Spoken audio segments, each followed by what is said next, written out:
Y'all already know what the fuck is good. You already know what's going on, man. It's Crash Out Economics. We're here for an early stream. We're here for a little bit longer than usual. You know the reason why. I had to get my hair right. I'm about to get my shit braided, but I still wanted to stream because there's a lot of important things ongoing right now in American society, American politics, whole lot of crash out activity. You already know what the hell is going on because I don't know what the fuck is going on. And it's hard to say. And honestly, I'm not 100% sure how this stream will do because it's a little early and shit. But you know, we back at it. We back at it. We alive. We live and shit. Streaming early. Big news. All right, I'm typing that shit in.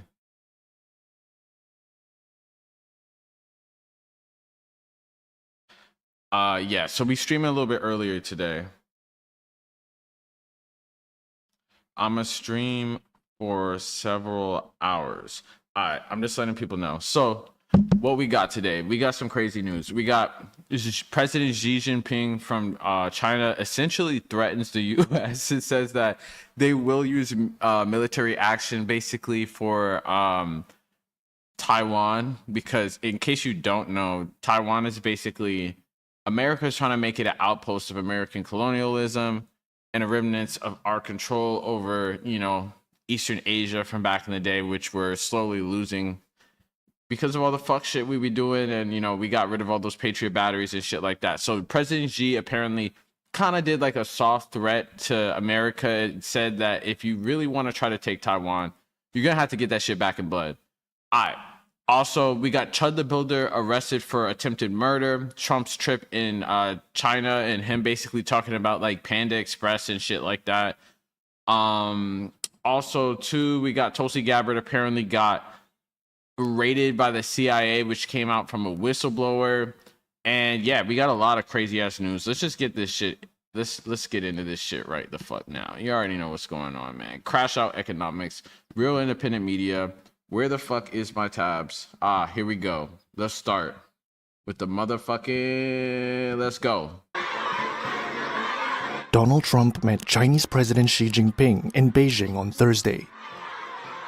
The US president's visit began with an opening ceremony featuring an honor guard. It's super crazy because one of the things that Trump said about this... Oh yeah, and we got to talk about... We got to update on the fucking Trump phones. Apparently them shits are shipping out. So I might have spoke too soon yesterday. Man, don't hate me. I was just jealous because I wanted a Trump phone, man. So don't hate on me. But yeah, one of the things that's kind of crazy is she had fucking Trump pulling up with all these kids, and Trump was like, I love the kids. And rows of children waving flags and flowers. The two leaders then kicked off 2 days of talks, with both keen to strike a positive note. A stable China-US relationship benefits the entire world. When we cooperate, both sides benefit. When we confront each other, both sides suffer. It's complete and utter, like, fascist suicide if we try to go against China. This shit makes no goddamn sense whatsoever. And I know I'm just starting this shit a little early, and I'm a little bit tweaking by saying this, just getting into madness of it. But it's like, in reality, this shit makes no goddamn sense that we're like rivals with China, because if we were to really get into a war with China, we would fucking lose. Not only do they have 1.4 billion people, not only do they have like a monopoly over the rare earth metals that we need for computers, that we need for weapons, that we need for weapon systems, but they're just way more fucking competent. They think in years, in like half decades, in decades. We think in literally what the fuck. We don't even know what we're going to do tomorrow. Like, they literally have 5-year plans every 5 years, and they talk about what they're going to do and how they're going to do it. We just straight wing it. We literally start wars and shit, and then we'd be like, damn, that's crazy. Let's get out of this shit. To be with you. It's an honor to be your friend, and the relationship between China and the USA is going to be better than ever before. Behind closed doors, Xi said US-China trade talks on Wednesday had produced a balanced and positive result, according to China. So the main reason why we're going to China, like, yes, the Iran war is basically ongoing and shit like that, but this was scheduled before the Iran war, and this was essentially supposed to be trade talks, but obviously the Iran war is, you know, weighing over this whole talks and summit. But at the same time, it's like, yeah, China is bothered because they just love trade, but I feel like they're not going to do any like military intervention. They're not going to like really assist Iran like that. Like they really just want trade like a motherfucker. That's all they really want. And in this trade talks, we're trying to hammer out like a new deal. I guess they're investing like trillions of dollars or $1 trillion, something crazy. They're buying a bunch of Boeing planes. I know they manufacture or have pieces or manufacture some parts of Boeing planes too. So we had a whole bunch of industry leaders like Elon Musk, Tim Cook, the dude from NVIDIA pull up to try to understand what was going on and have a multilateral trade agreement. In state media, the latest talks were aimed at preserving the trade truce Trump and Xi agreed to last October, as well as finding new ways to boost trade and investment. Xi also raised the issue of Taiwan, the self-ruled island that China claims as its own. He told Trump that Taiwan is a part of China, and we recognize Taiwan as a part of China, but we try to fucking fuck around and say that like we're gonna help China we're gonna help Taiwan if China tries to take it over. But in reality, China doesn't move like the US. They don't move like us. They don't fucking try to just take shit over militarily. If they're gonna try to take it over, it will be through a referendum or something like that, and they basically get people that are basically allied with China within the island. And if I'm Taiwan, why the fuck would I want America as your ally half a world away? When you see what happened to all those like Middle Eastern countries like Saudi Arabia, UAE, they got completely fucking murked. Taiwan ain't Israel, little bro. Taiwan is the most important and sensitive issue in US-China relations, and warned that mishandling it could lead to conflict. Aside from trade issues, yeah, Xi basically said that if you fuck around with Taiwan, we will go to war with you. Trump is expected to encourage China to press this is a could crazy lead to conflict. It's funny that they're like Aside walking from trade and then he bro, why did he like push him ahead? Issues. Trump is expected to encourage China to press. It's funny also too because Trump does love Xi. Like, even though Trump tries to be like this big macho man, he loves the power that Xi has. He wishes he could be this. And he sees him as like an authoritarian god that controls like one of the most powerful countries on earth. When in reality, like, yes, he's kind of authoritarian in the sense that he's like president for life. But it's like at the same time, I kind of think of like China's system, their governance system. It's kind of similar to the UK, because it's like UK, they don't have like direct elections to the prime minister, right? Like it's like chosen basically by chosen by like those members of parliament and shit. So it's like it's kind of like a similar system, not identical obviously because there's only one party, but there's different factions within the party. Into making a deal with the US to end the conflict in the Middle East. Speaking earlier, US Secretary of State Marco Rubio told Fox News that China has strong interest in helping resolve the crisis. He noted that many of the country's ships are... It's wild that he was even allowed to go because Marco Rubio was sanctioned by fucking China. ...currently stuck in the Gulf, while a global slowdown would hurt Chinese exporters. Trump was also joined in Beijing by several top American CEOs who want to resolve business issues with China. Dear God, bro. All these American CEOs, nightmare adrenochrome fucking rotation over here. Among them were Elon Musk and NVIDIA CEO... Oh, look. If you see, you could see Elon Musk. Issues with he's the only dude that's like filming right China. now. Among them were Elon Musk and NVIDIA CEO Jensen Huang. Trump has said he will press Xi to open up China to US industry. I think it's the other way around, gang. They're gonna press you. They're like, we're the ones creating tariffs and like limiting trade and shit like that. It's kind of funny.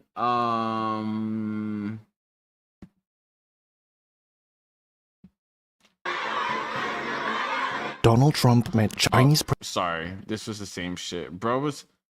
let's see what's up with this. Marco Rubio had a little interview talking about a little rundown of what exactly went down. And let's see what he had to say.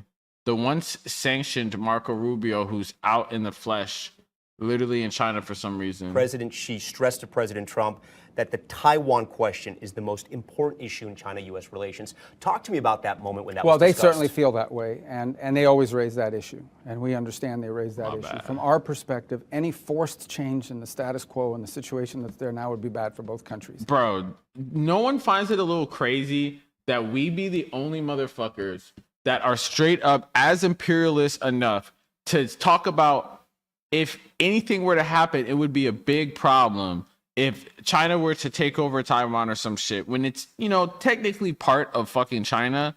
It's such a goofy thing to fucking say. Like, no one finds that a little crazy. That's like if China was like, yo, if the US, I don't know if Puerto Rico is the best it's not the best example because of the fact that like Puerto Rico is, you know, technically a US territory, but it's very similar in the fact that like, imagine if China was like, yo, if the US tries to absorb Puerto Rico and make it a state, it's going to be a big problem. That's essentially what we're saying. One question is, like, the most why do we give a issue in fuck? China-U.S. relations. Talk to me about that moment when that Well, was they discussed. certainly feel that way, and they always raise that issue, and we understand they raise that issue. From our perspective, any forced change in the status quo and the situation that's there now. From our perspective, any forced change, bro, we're the ones that we're forcing change in the fact that we're arming these motherfuckers. And part of the only reason why like we really dick ride Taiwan is because of the fact that they have like such a strong industrial base for those like chips and like also RAM too. A lot of like computer parts that are very important, especially in a military scenario, come through Taiwan, which is like kind of the main reason why we be trying to dick ride them and try to like take it over through like, you know, essentially funding their military. But at the end of the day, like, what's the point? We literally shipped out all of our a vast majority of our Patriot batteries out of Asia. So it's like, even if China were to actually take over Taiwan, right? Or try to take over Taiwan, obviously they wouldn't just attack Taiwan, but they would also attack the other countries that we ally in the area. Like, where the fuck are all our bases? They're in South Korea. They're in Japan. Where do we moved all those fucking air defenses to motherfucking Israel? So it's like, we're gonna be cooked. It makes no sense whatsoever. So it's like, we shouldn't even be fucking fighting on behalf of Taiwan. If the people want to do the status quo, or if they want to vote and be part of China, let them do that. Like, the fact that we're sitting here, he's doing an interview talking about, nah, we can't let that shit happen. Like, that's crazy. Bad for both countries. One of the things the Chinese emphasize, which we agree, is strategic stability in our relationship. A constructive relationship, but also one that establishes strategic stability so that we don't have misunderstandings that could lead to broader conflict. And so we always reiterate the point. We hear them when they say this. We always respond by saying anything that would compel or force a change in what we have now would be problematic. Bro, what the fuck are you talking about? Talking about like anything that forces a change would be problematic, twin. We are literally blockading the Strait of Hormuz. Talking about like, bro, we're literally destroying trade. How the fuck are we going to talk about what China's doing when we're the ones literally destroying trade? Like, that's crazy. And we would certainly, our policies on that have not changed. It's been pretty consistent across multiple presidential administrations and remains consistent now. Did President Xi request to President Trump not to sell weapons to Taiwan? Well, that topic may have been. It's already a little late for that. It did not feature prominently in today's discussion. We know what their position on that is already. Remember, Congress plays a role in that. Dude, imagine if China sold fucking weapons to Puerto Rico.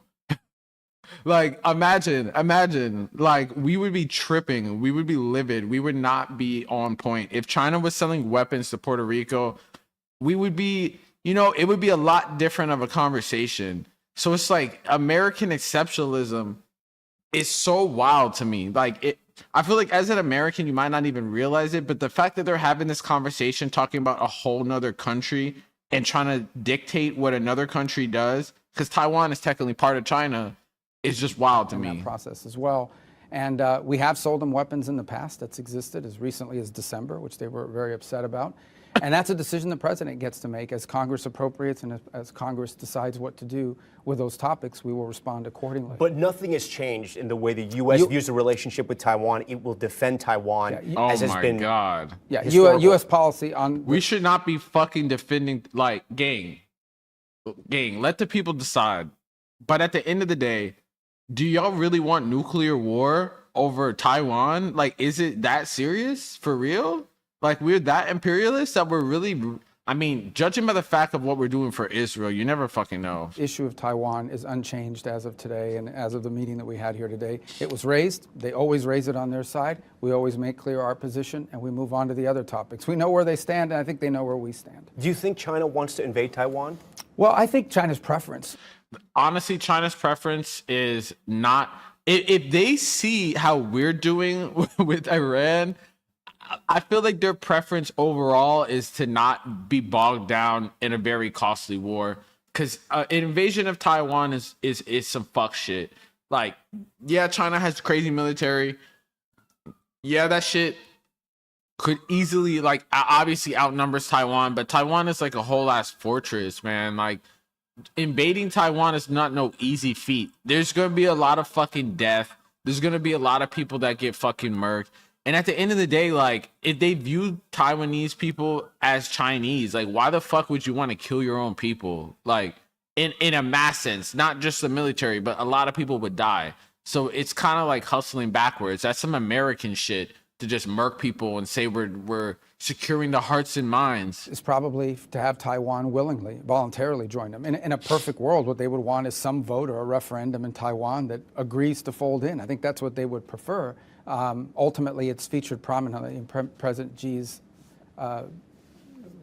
mandate in the time he's been in office. Yeah, President Xi has been really talking about the fact that they're trying to like basically kind of take over Taiwan. But at the end of the day, like, if I'm Taiwan and I'm looking at what happened with Saudi Arabia, I'm looking what happened to the American allies in the Middle East, like Kuwait, Bahrain, UAE.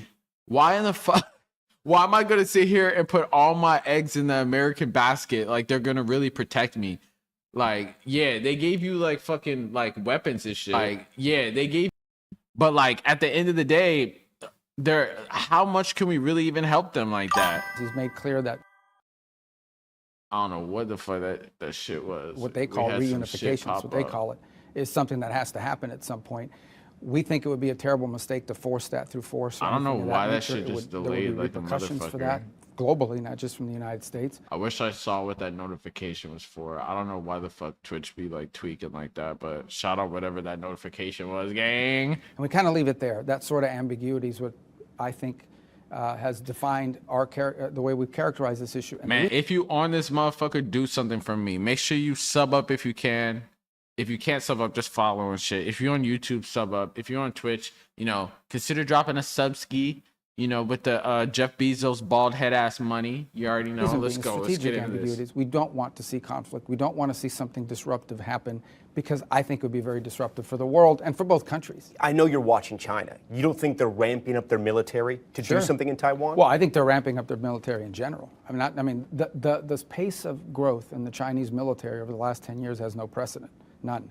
I mean, yeah, man, their military is crazy as fuck. On top of the fact that like they literally manufacture DJI, which are like civilian drone wise are like the best drones you can buy. So I can only imagine the military drones are probably crazy as fuck. Like we see these Shahed drones, we see like the Russian version of those shits. I can only imagine the type of drones that they have in China. I swear I saw a video of some like bug drones that were like tiny as fuck, the size of flies. It will fucking explode in your face. just what they've done with their Navy alone. Pause. They put billions and billions and billions of dollars in their system. So it's, you know, you look at it, I mean, it's hard to ignore how fast and how big. So I don't think it's just limited to Taiwan. I think they have ambitions to ultimately be able to project power globally the way the U.S. does now. They're not. Is it a good thing? Like, dude, we're projecting power globally and we have crazy austerity. Like, we can't even fucking get healthcare. They're cutting healthcare and shit. Like, who gives a fuck about like us projecting military globally? Like, and if I'm China, which actually kind of cares about its people, why the fuck would they want to follow our footsteps? China has been around for fucking 5,000 years for a reason. We've only been around for 250 years, man. We got to know our place. They're still behind us in that regard. But there's nonetheless, they are investing a lot of money. They are right now the world's second most powerful military, without a doubt. Interesting. We thank you for watching, and remember, Interesting. help me understand, what exactly did President Trump ask President Xi? Interesting. President Xi indeed. stressed to President Trump. Baba Dabba Doo. Let's see what's up. Let's see what G had to say. Say a few words first. And then This was the opening of the summit where they both said some words. I'd like to invite you, Mr. President, to deliver your opening remarks.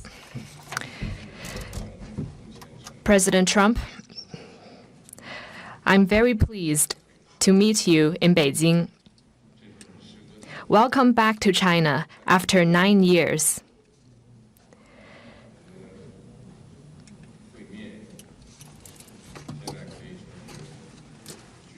Bro spinning, man. Bro talking that shit. The Let's whole go. world is watching our meeting. Currently, transformation not seen in a century is accelerating across the globe. And Yeah, it's obvious at this meeting. I mean, y'all can really tell. That's why I'm spending so much time on this shit. This meeting is really fucking important. It's really important. It was already important before the fact that, like, we were, goddamn invading Iran, because this was scheduled beforehand. But this meeting is very fucking important. the international situation is fluid and turbulent. The world has come to a new crossroads. Can China and the United States overcome the Thucydides trap and create a new paradigm of major country relations? A new world order. Can we meet global challenges together and provide more stability for the world? Does this motherfucker look like he can, like, meet global challenges together? Like, bro literally said he doesn't give a fuck about Americans' financial situation.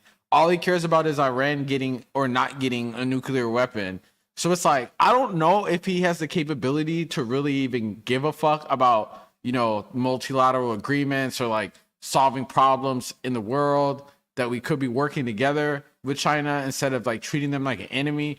But if we don't have China as an enemy, if we don't have a boogeyman, how are we going to fund the American military industrial complex? Like, that's at the end of the day, the military bloat, the military industrial complex, the defense contractors. We need a boogeyman so people can be down to fucking fund billions and trillions of dollars on that bullshit instead of healthcare.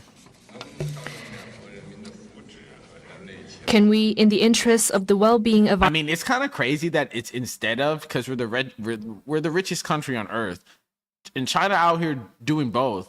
So it's like, obviously, we could probably do both, our two peoples and the future of humanity build a brighter future together for our bilateral relations? These are the questions vital to history, to the world, and to the people. Are we going to have nuclear war over a fucking island that is across the ocean? Or are we going to just, agree? And maybe, just maybe, we should get some of those Chinese cars and bring them into the American market so Ford can drop the prices of American cars and we can, possibly have better cars and shit. They are the questions of our times that you and I need to answer as leaders of major countries. This year is the 250th anniversary of American independence. Congratulations to you and to the American people. Yo, that's kind of like, bro, it's funny that he said, yeah, man, congratulations on your little 250 years or whatever. China's been around for 5,000 years. Fuck all that shit. Like, for real, it's kind of like, I see it as a little snub. He's like, yeah, 250 years is cute. We've been around for 5,000 years. We've been around since motherfucking long as hell. I always believe that our two countries have more common interests than differences. Success in one is an opportunity for the other. Yo, the Chinese government is so competent. Like, isn't Xi, he's like an engineer. And like, their country's ran by like engineers and like scientists and shit like that. Meanwhile, America's ran by drunk rapists and shit. And a stable bilateral relationship And fucking reality TV show stars. is good for the world. China and the United States both stand to gain from cooperation and lose from confrontation. We should be partners, not rivals. We should help each other succeed and prosper together and Yeah, obviously. I mean, it makes too much sense. find the right way for major countries to get along well with each other in the new era. Mr. President, I look forward to our discussions on major issues important to our two countries and the world, and working together with you to set. Yeah, I mean, it's kind of wild that we make them the boogeyman when it's like, in reality, like, we're the ones that are literally causing global destruction. The course for and steer the giant ship of China-U.S. relations so as to make 2026 a historic landmark year that opens up a new chapter in China-U.S. relations. I will pause here and hand over to you, Mr. President.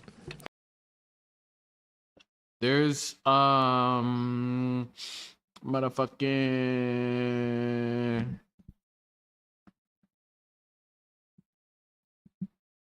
there's one speech that this dude has where he talks about how he loves the kids. We talked about earlier when he pulled up, they basically had a whole bunch of kids with American flags and shit, and Trump was glazing that. He loved that shit for some reason. I don't know why. I mean, I guess we do know why. Whole cabinet full of freaks. We got Marco Rubio. We got Pete Hegseth looking drunk as fuck. We got Stephen Miller looking evil as hell. Like, oh my God. Ghouls and shit. President Xi, I want to thank you very much. First of all, that was an honor like few have ever seen before. And I think I was particularly impressed by those children. They were happy. Bruh, the one thing that stands out, I was particularly impressed by those children. They look very happy. They were Crazy. beautiful. They're beautiful. It's obvious. It couldn't be better, but those children were amazing, and they represent so much. And I know they represent so much to you. You and I have known each other now for a long time. In fact, the longest relationship of our two countries that any president and president has had. And that's, to me, an honor. We've had a fantastic relationship. We've gotten along. When Have we had a fantastic relationship, gang? difficulties, we worked it out.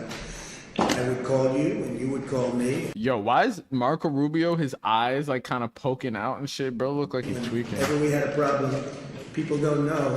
Whenever we had a problem, we worked that out very quickly. And we're going to have a fantastic future together. Such respect for China, the job you've done. His makeup looks a little bit more on point today, but his hair has like a bussy.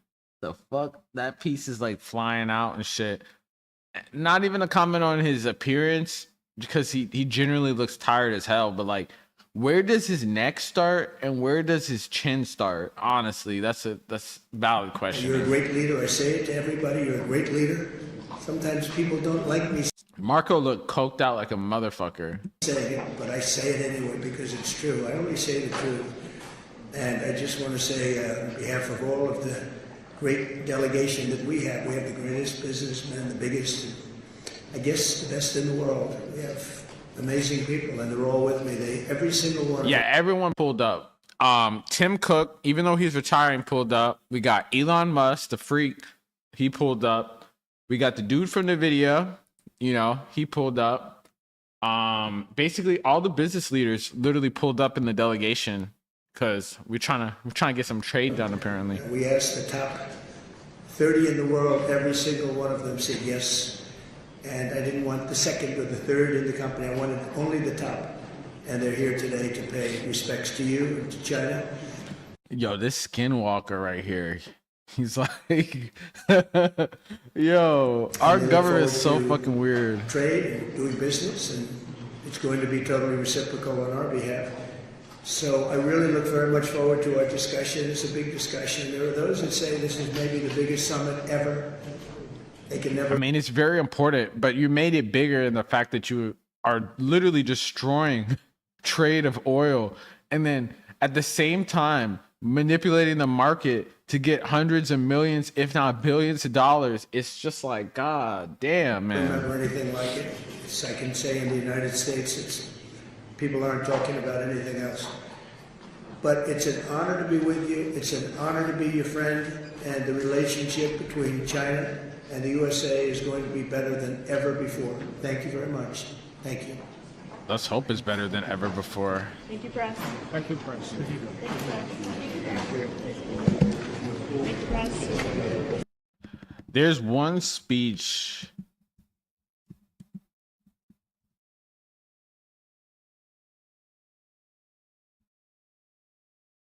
Where the fuck? Okay. They had a state banquet. There's one speech that Xi had where he kind of dissed America low key. It was kind of funny though.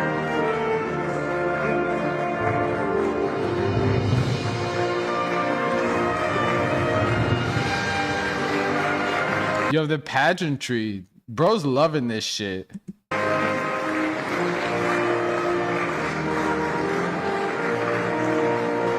Yo, you know that food is probably bust down too.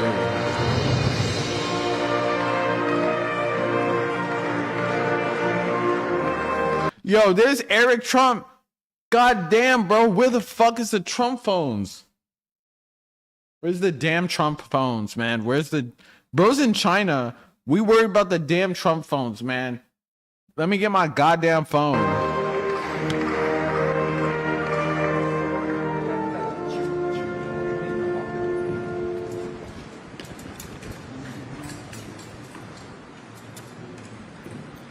Hell yeah.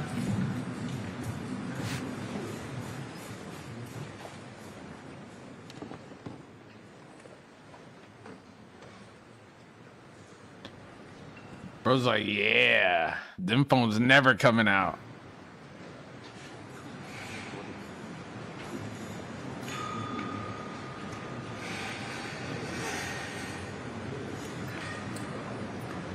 The pageantry. 为特朗普总统对中国进行国事访问举行的欢迎宴会现在开始。 The welcoming banquet hosted Yo, I hope that Trump didn't fall asleep in this shit. by President Xi Jinping for President Donald J. Trump now begins. 首先，请习近平主席致辞。 Now a toast by President Xi.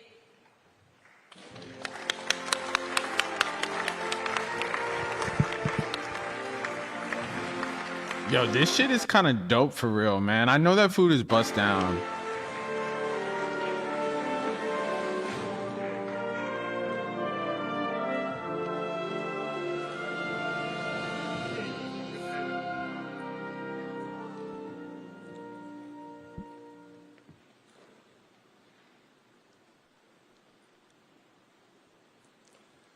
尊敬的特朗普总统，女士们、先生们，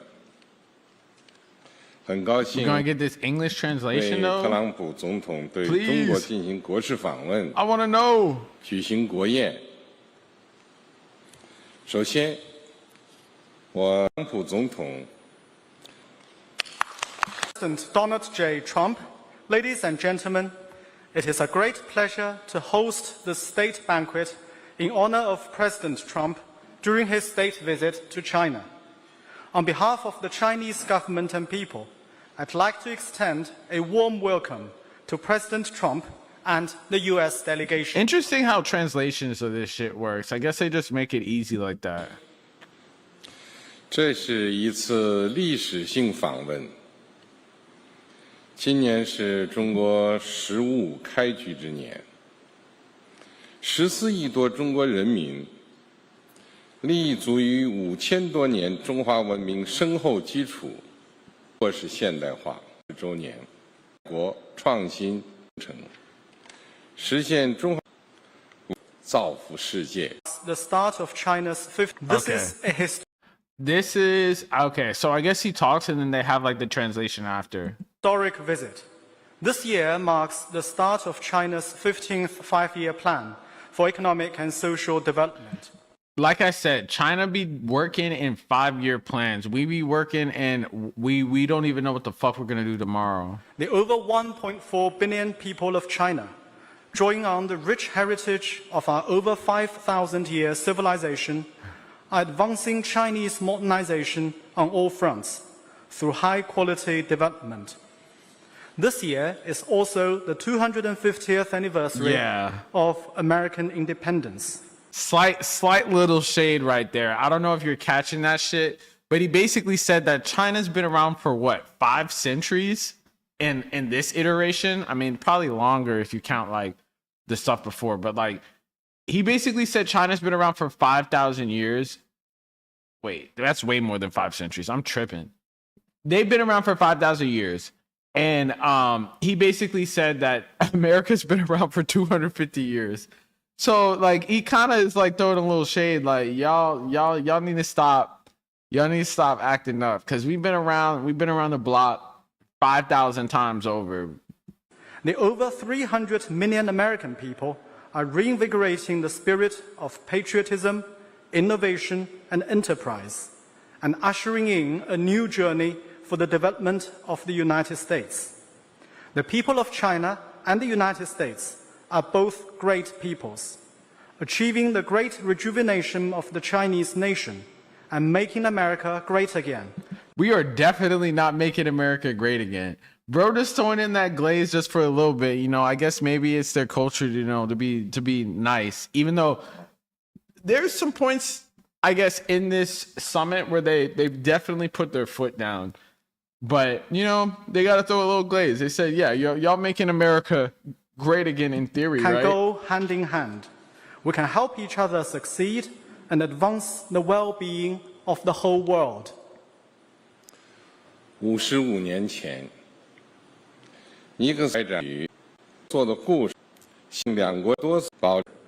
And ping-pong diplomacy was sent 55 years ago. 保持。I just be skipping ahead because the translations be like after he speaks a little. 55 years ago, President Richard Nixon sent Dr. Henry Kissinger. They love Richard Nixon and they love Henry Kissinger for some reason, even though other places in Asia might think a little bit differently. To visit China, and ping-pong diplomacy was carried out between our two countries. Through efforts of the two governments and peoples, the door that had remained frozen for over 20 years was opened, marking a milestone in contemporary international relations. From then on, China and the United States have written many chapters of friendship through mutual openness and cooperation. Under the new situation, President Trump and I, fully aware of the expectations of our two nations and the international community, have had multiple meetings and phone calls and kept China-US relations generally stable. Yeah, generally stable, besides the fact that we're trying to, you know, destroy their oil infrastructure by blocking the Strait of Hormuz and, you know, try to starve their oil. But, you know, we be trying to do it all in the name of multilateral agreements of trade. And we're also fucking arming Taiwan, which is kind of crazy. 今天我同特朗普总统就中美之道应该是稳定下来。 Today, President Trump and I had in-depth exchanges on China-US relations and the international and regional dynamics. We both believe that the China-US relationship is the most important bilateral relationship in the world. It is most definitely the most important bilateral relationship in the world. Make it work and never mess it up. Both China and the United States stand to gain from cooperation and lose from confrontation.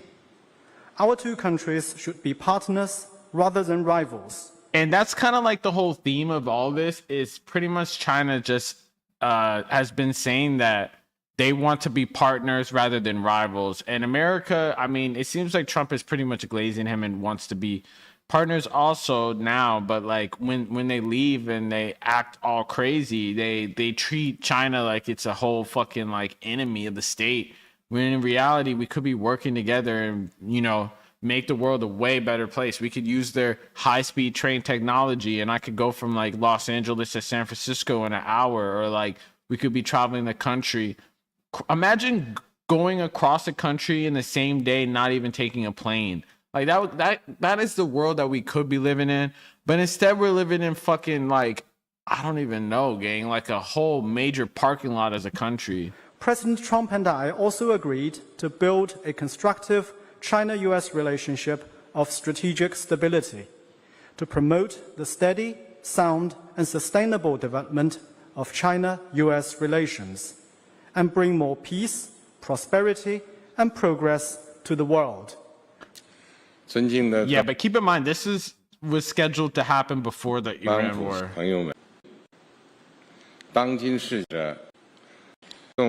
Trump, ladies and gentlemen, friends, looking back at the course of China-US relations, whether or not we could have mutual respect, peaceful coexistence, and win-win cooperation. I mean, in theory, we should be able to. Like, the biggest major problem is us fucking around in Taiwan, for real. It's the key to whether the relationship can advance steadily. The world today is changing and turbulent. China-US relations concern the well-being of the over 1.7 billion people of both countries and affect... That's crazy. 1.7 billion people of both countries, 1.3 billion of which is in China. ...interests of the over 8 billion people of the world. Both sides should rise up to this historic responsibility and steer the giant ship of China-US relations forward, steadily and in the right direction. Yeah, we should, in theory. But we got the development and prosperity. Now please join me in a toast to the development and prosperity of China and the United States and the well-being... they about to get lit. You know Pete Hegseth, he's loving this shit. He's probably already drunk. ...of our people, to the bright future of China-US relations and the friendship between the two peoples, and to the health of President Trump and all the friends... We toasting to the health of President Trump? Okay. ...present. Cheers. Ganbei.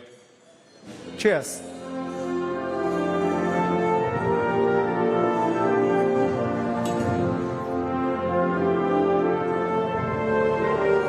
Okay. We need the camera zoom in on Pete Hegseth. I want to see. He's probably already chugged his drink already.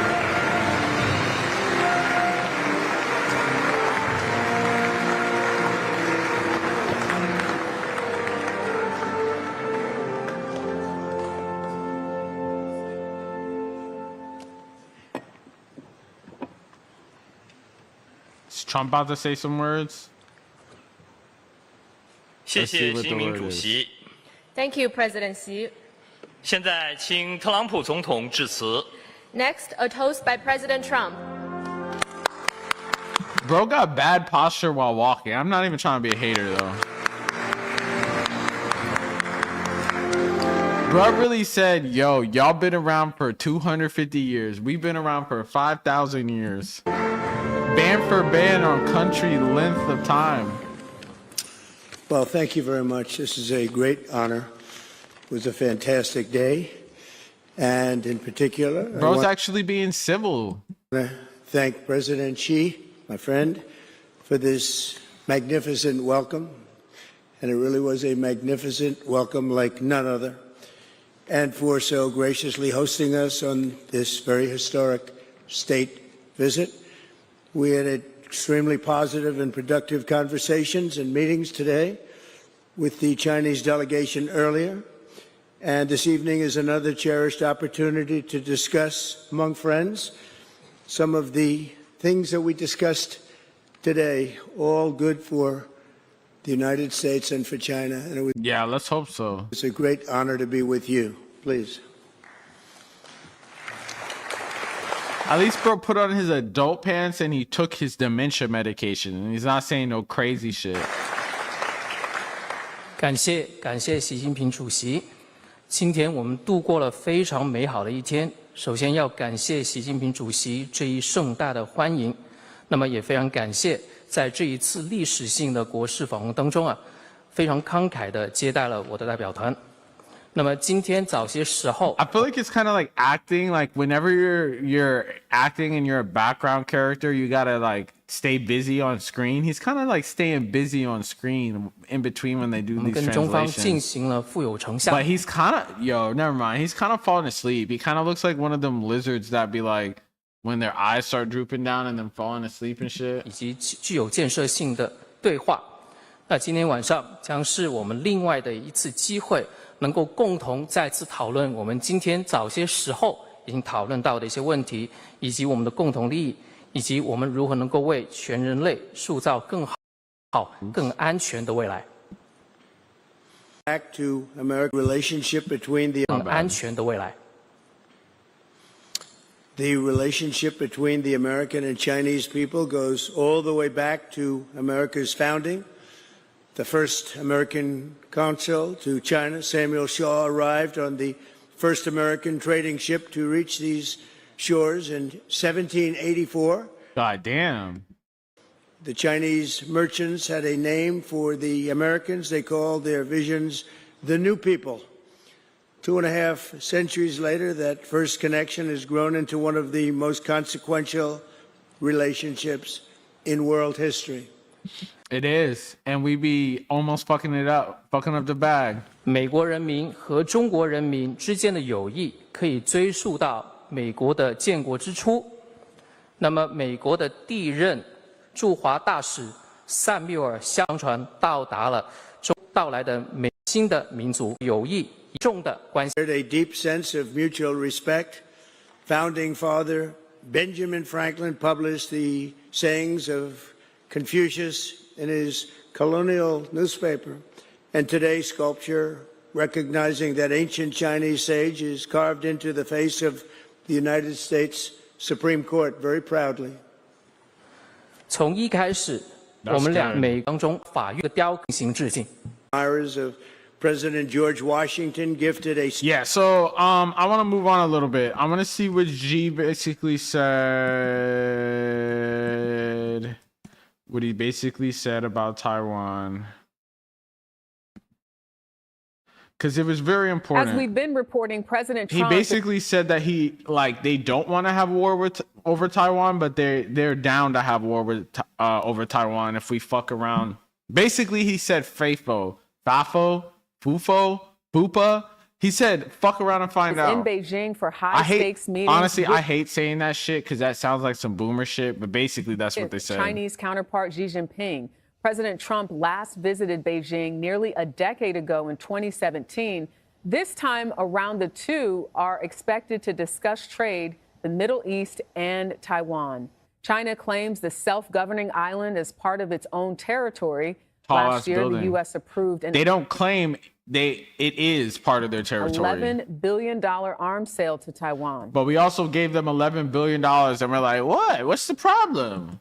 President Trump is now considering whether to follow that up with an additional $14 billion package. Oh, my God. Jonathan Zinn joins us now. Of course we will, though. Like, it's for the military-industrial complex, even if we end up doing it for war or just in general. Institution's China Center and a former senior China analyst at the CIA. Thank you so much for joining us. So what does China want from the U.S. when it comes to Taiwan? Yeah, I think what they are really looking to do in this meeting is foreclose the possibility of another giant arms sale like what happened, as you mentioned at the outset, back in the fall right after the two leaders met. China was very upset about that outcome, and I think they felt like it was very embarrassing for President Xi to have that engagement with President. Yeah, I mean, it is fucking embarrassing. Like, if we do all this pageantry, we have all these banquets and shit, and then we just go and give Taiwan $14 billion worth of American weapons, it's kind of crazy. Trump. Like, what are we doing? Really a historic arms sale to follow immediately on the heels of it. What does that say when you have that type of money, $11 billion, $14 billion? You know, essentially, what is the U.S. strategy when it comes to Taiwan? Strategic ambiguity. For a long time, right? It was mandated from Congress in the Taiwan Relations Act is that the U.S. government will provide for Taiwan self-defense. right? And I think it's not. Why it's a is that question of the even money. I fucking think it's a question mandated? of Like capability. no one questions like why we're giving self-defense to a random ass island. That is captured in those arms sale. And I would say the package that was put forward back in the fall was quite a good one, right? Because the PLA is a quite formidable force. They have been modernizing very rapidly over the last 20 years. It's the most rapid military modernization program, really, of any country. And the since World biggest War shit II. too. President Trump says he doesn't need China's help when it comes to ending the war in Iran, but China can. He doesn't need the help, but then also he was begging for the help and shit like that. Really play a significant role here. Can you explain that to our viewers? They can. Since President Trump's maximum pressure campaign against Iran in his first administration, China has really become one of the chief buyers of Iranian oil. I think they purchased something like 90% of Iran's oil, but it's an asymmetrical relationship. And I think that is going to be part of the challenge here for the Trump administration in getting China to exert pressure on Iran. China is much more important to Iran than Iran is to China. And I think China in many ways is reluctant to exercise any kind of pressure. Yeah, that's the thing too. Like, I feel like a lot of the media like overstates how much Iran actually means to China, because at the end of the day, like this CIA ass agent said, like China is a lot more important to Iran than Iran is to China. Over Iran, and if they'd be wheeling and dealing, there will be a cost associated with that. They will look for some kind of commensurate concession from the Trump administration.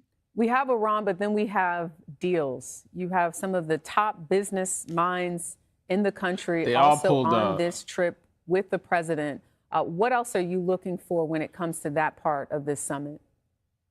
Yeah, I think what's really striking about it is just the fact that there is such a large business delegation, right? Just the optics huge. of this. Fucking This feels Elon like a Musk and throwback shit. almost to the period before we were really focused on China as a great power rival. And it feels more like a moment from either the Clinton administration or the George W. Bush administration, where the focus really is very much on commerce and trade. And in President Trump's own words, trying to open China's market further for U.S. businesses. So it's a really striking shift.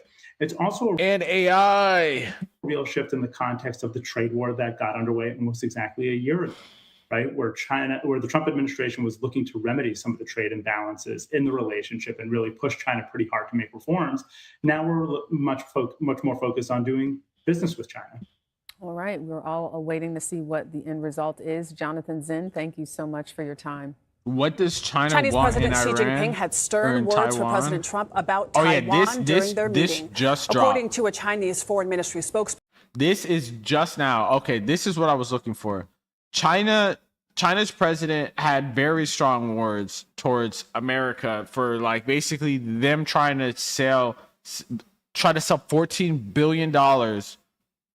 Where there was shots fired in the Philippine Senate. Yeah, so China, specifically President Xi, had hella crazy strong words towards Trump because they're trying to sell like $14 billion to Taiwan worth of military hardware, gang. That's crazy. Like, we should not just sit here and think that this isn't crazy. This shit is crazy as fuck. It's literally the equivalent, and I'll say it over again. Imagine if China gave Hawaii like $14 billion worth of weapons. Okay, maybe not Hawaii. Let's say they gave Puerto Rico billions of dollars worth of fucking arms. Wouldn't we be tripping? Shit. Chinese President Xi Jinping had stern words for President Trump about Taiwan during their meeting. He said he ain't going. According to a Chinese foreign ministry spokesperson, Xi stressed that the Taiwan question is the most important issue in China-U.S. relations. And he warned Yeah, I mean, like, it definitely is the most important issue because why the fuck are we even over there? Potential clashes and even conflicts if the issue isn't handled properly. Let's bring in Ike Fryman. He is a Hoover Fellow at Stanford University and also the author of the new book, Defending Taiwan.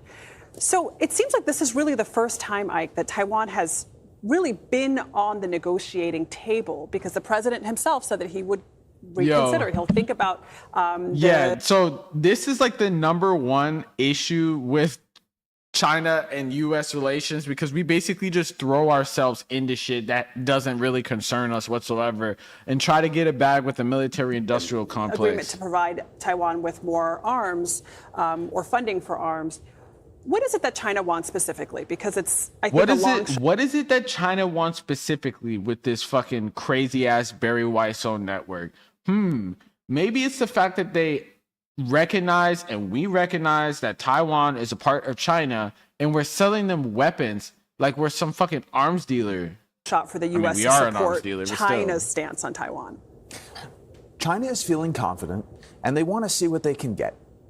If the president is willing to sell Taiwan for soybeans, that's a deal they'd be happy to take. It doesn't even make sense that we could, I mean, yes, they're trying to get a deal, but it's like, why are we in the position of owning?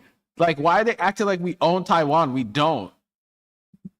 But Xi Jinping will settle for a mood in which it seems like Trump is considering selling out Taiwan. Holy shit, bro. This photo is awful. God damn.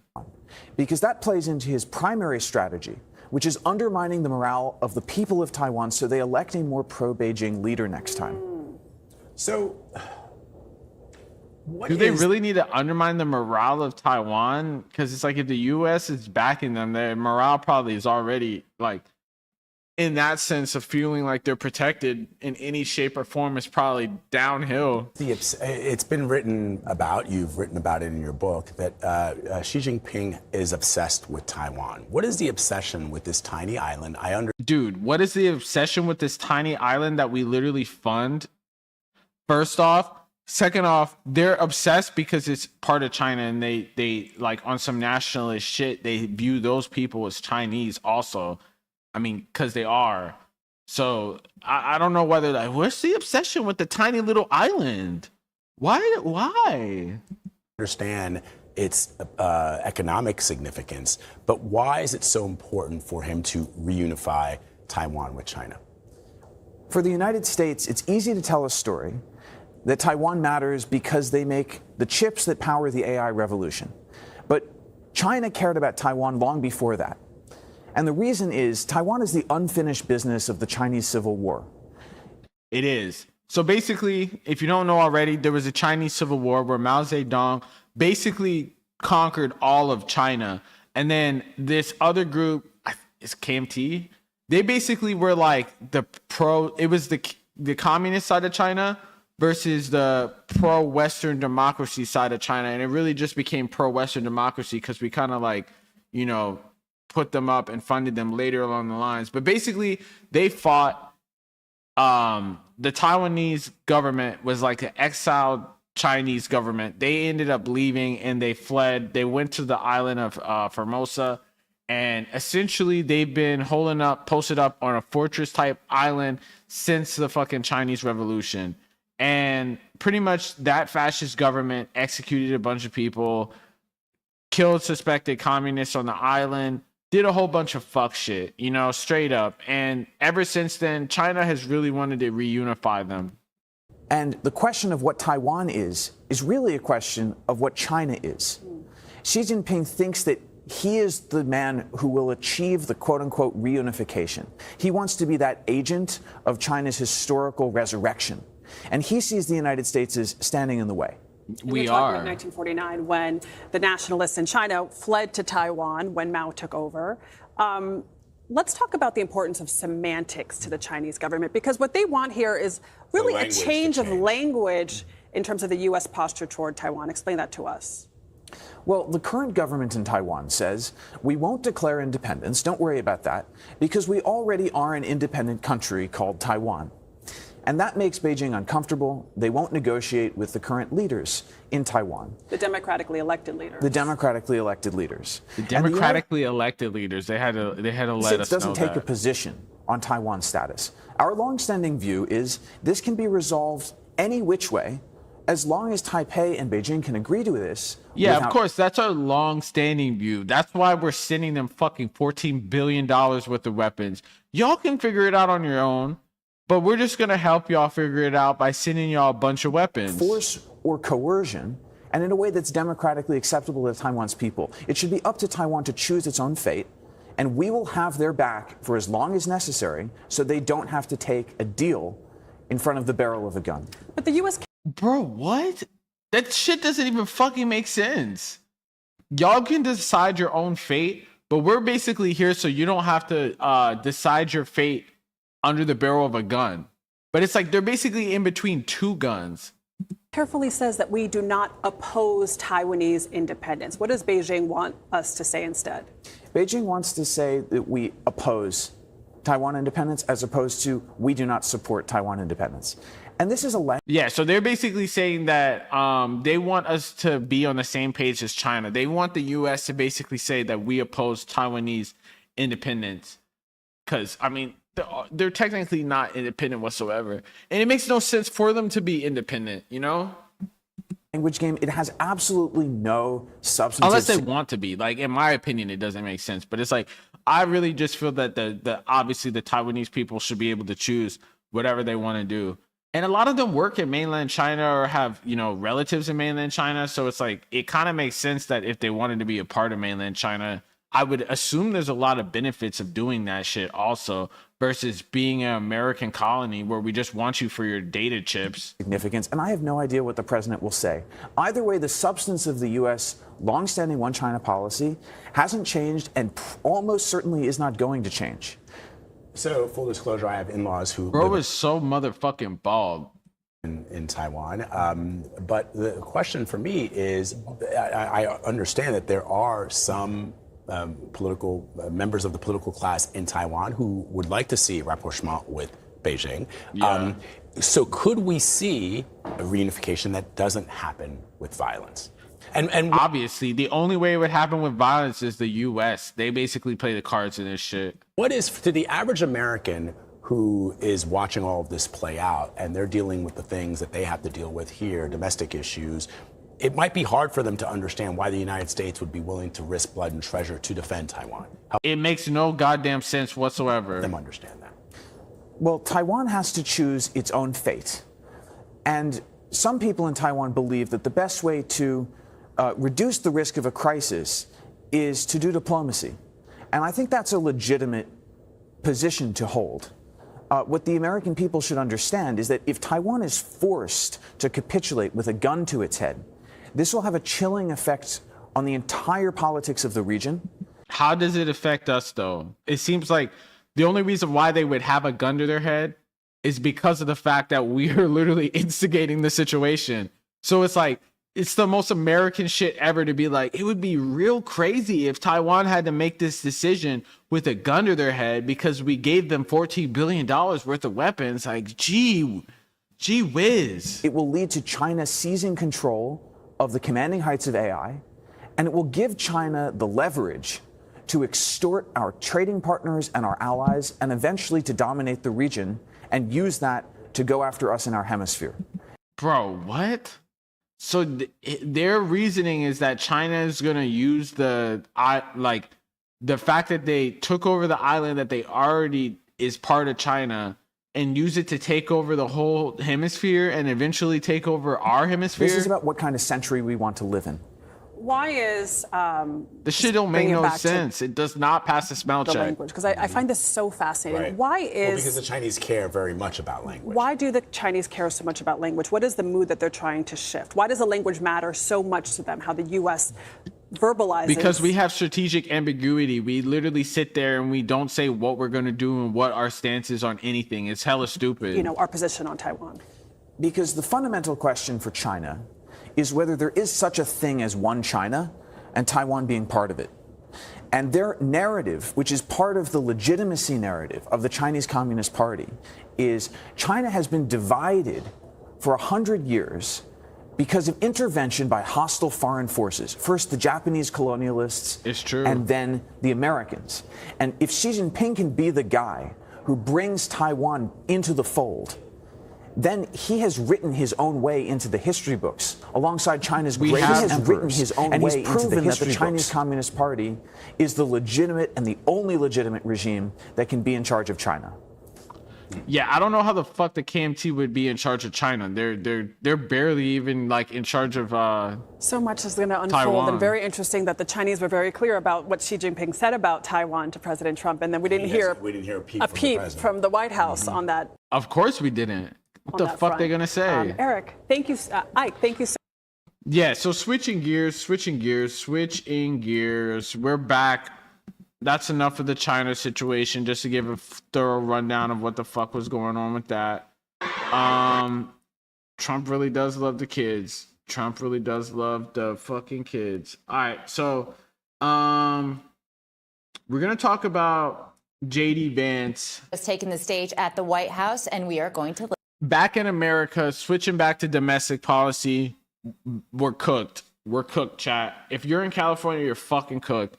We're basically getting fucked by the government. They're withholding $1.3 billion worth of Medicaid funding that the federal government is not going to give to California. And this could honestly start a soft civil war where imagine if California just decides to not give any money to the federal government, which in my mind, I think that that's what we should do. As a Californian, I think that we should just, you good? My dog chilling over there. I think that we should not give money to the federal government. Fuck that shit. What the fuck? Listen in.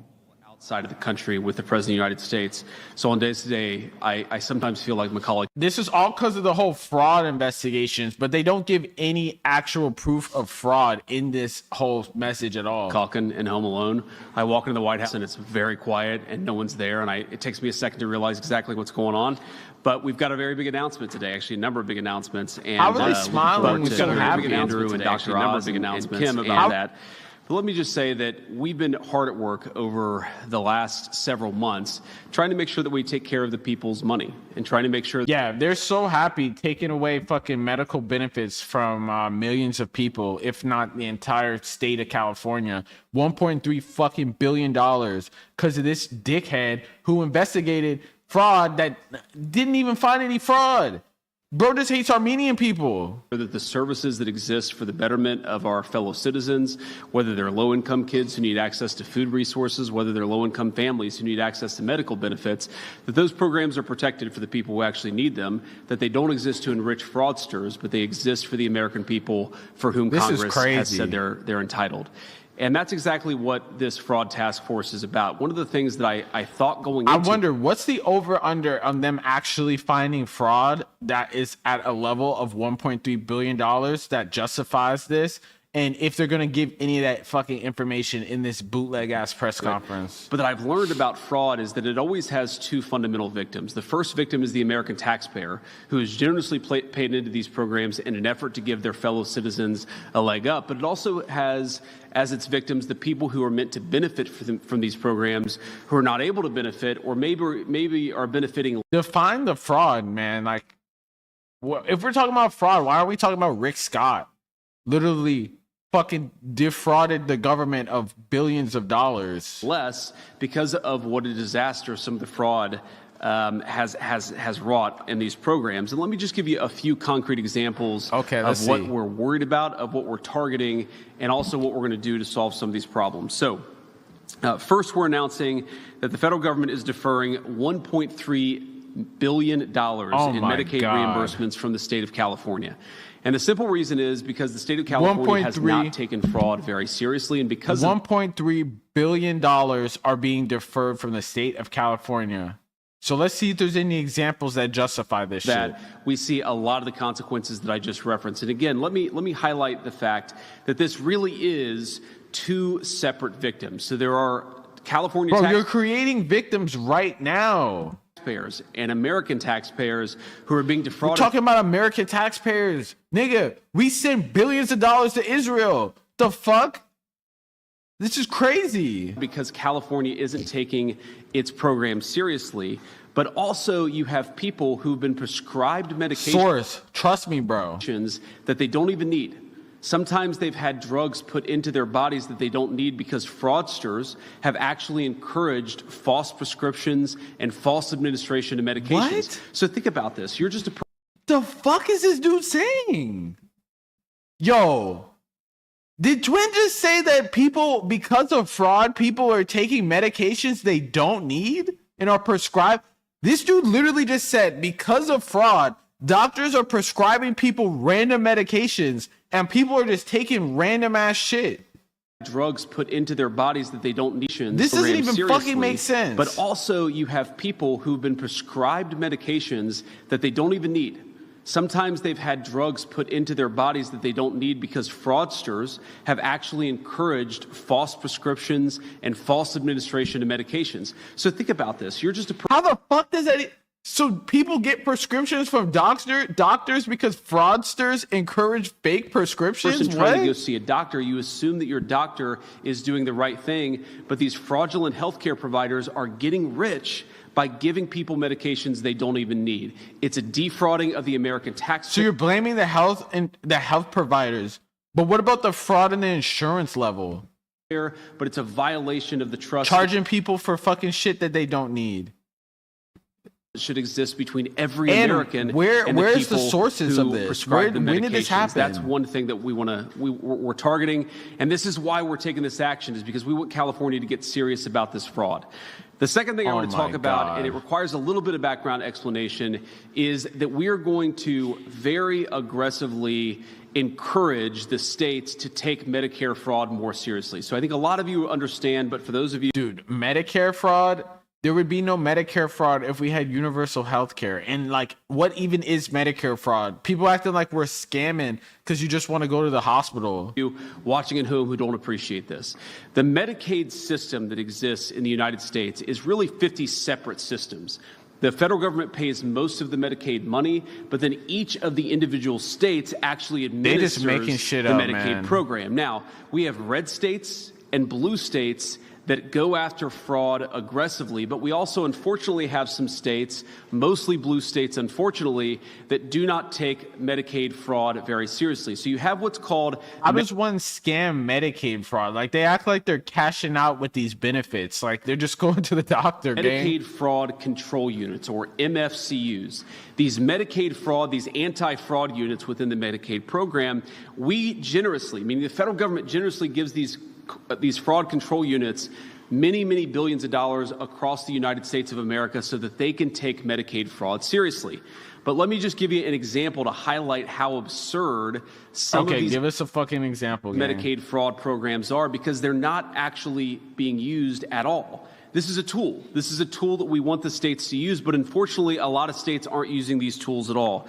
Let me highlight this with just a couple of separate statistics. So, the Hawaii Medicaid fraud the Hawaii Medicaid. Let's see if there's actual concrete examples, because what the fuck is Medicaid fraud? Program has received billions and billions of dollars from the federal taxpayers, and of course, Hawaii and it's taxpayers. Like one person, even if there is Medicaid fraud, one person is not equal to the fucking insurance companies that be literally defrauding people. Like, look at goddamn Rick Scott, one of the biggest fraudsters in medical insurance history.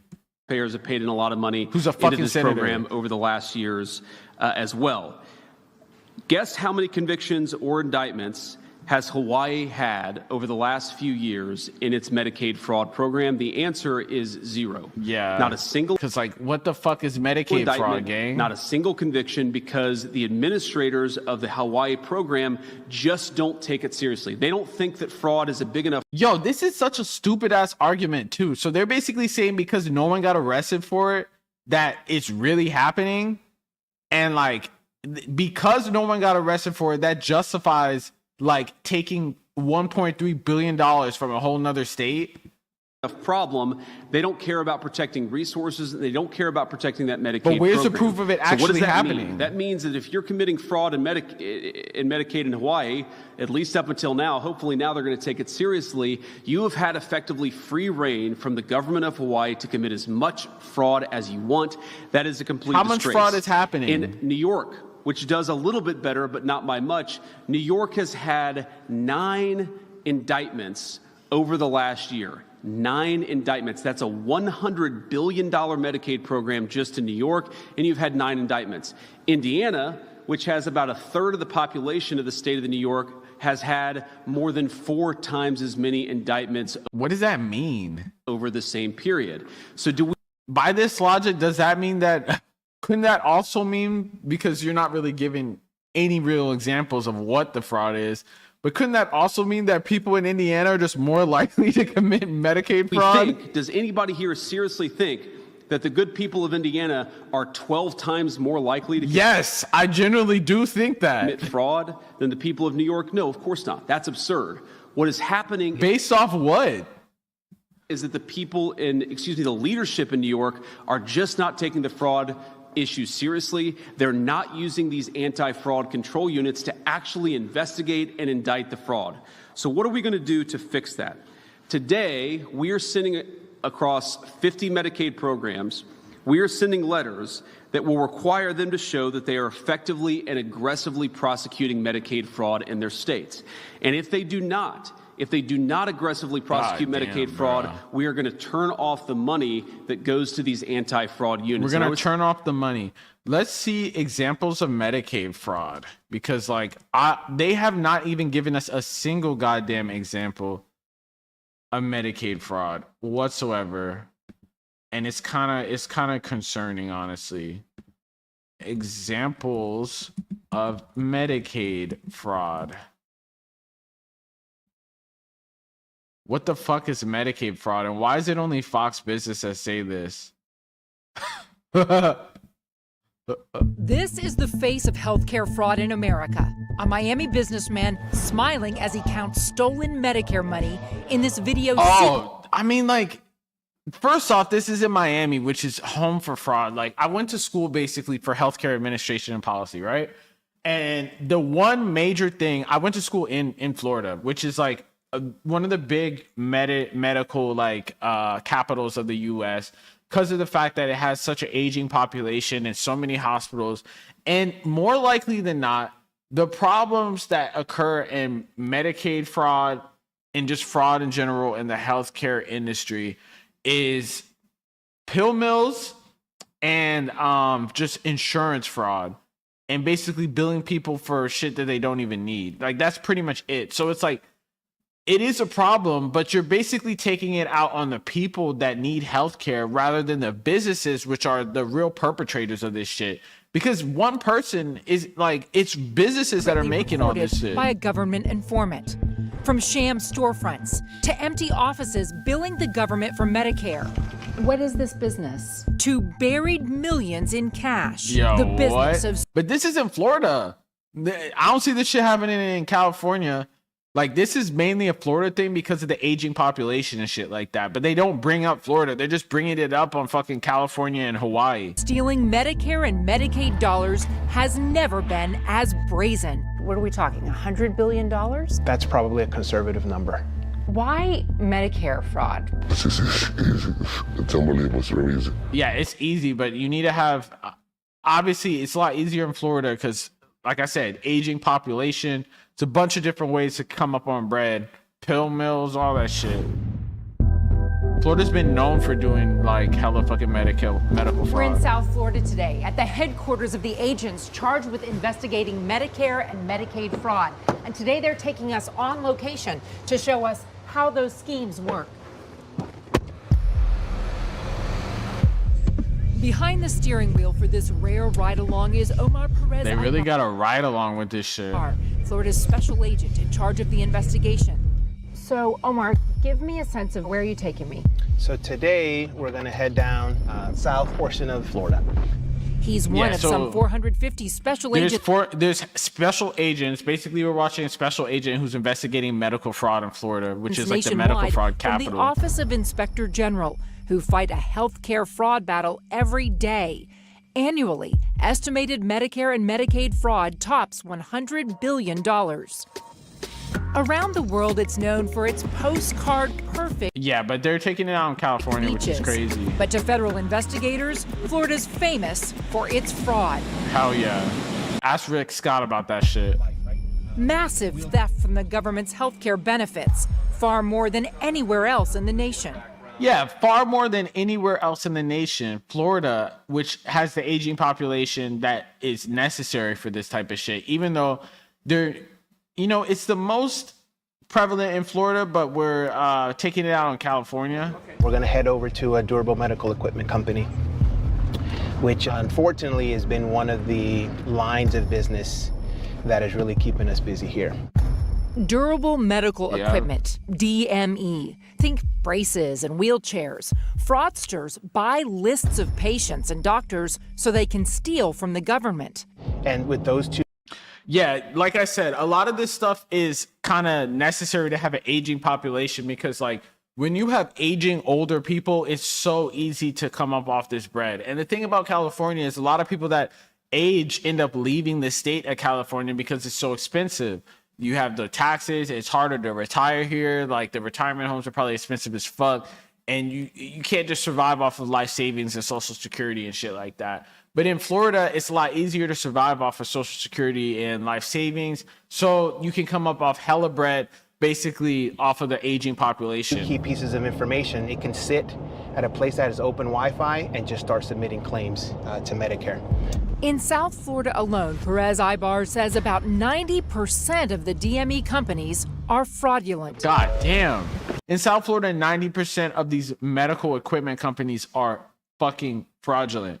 And still, California is they're taking it out on California, even though, like they said earlier in this, majority of Medicare fraud happens in fucking Florida. He had 2 businesses here? He had 2 businesses set up here. And it's just easy. Like, it just makes sense because it has an aging population. You can bill people for all types of shit. So that's just a little background on it. But, like, they're taking it out on California. Say a couple things about this. You may think, obviously, this is a Republican administration. We're all proud Republicans up here.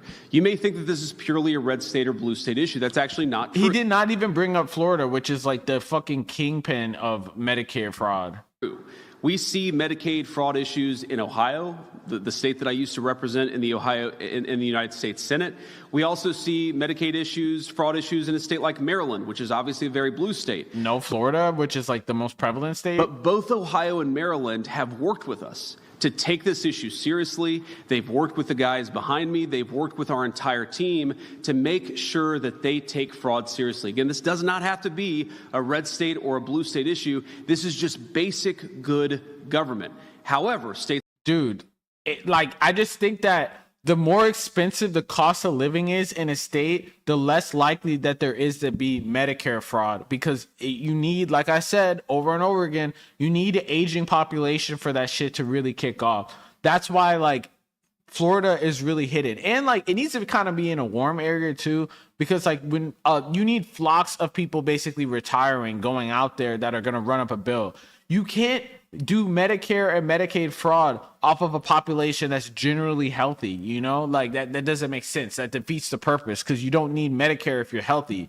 States like California, states like Hawaii, states like New York have completely not taken the fraud issue seriously in the Medicaid program. And so for those states that refuse to get serious about fraud, we are going to turn off that anti-fraud money. And if we continue to find problems, we can turn off other resources within their state Medicaid programs as well.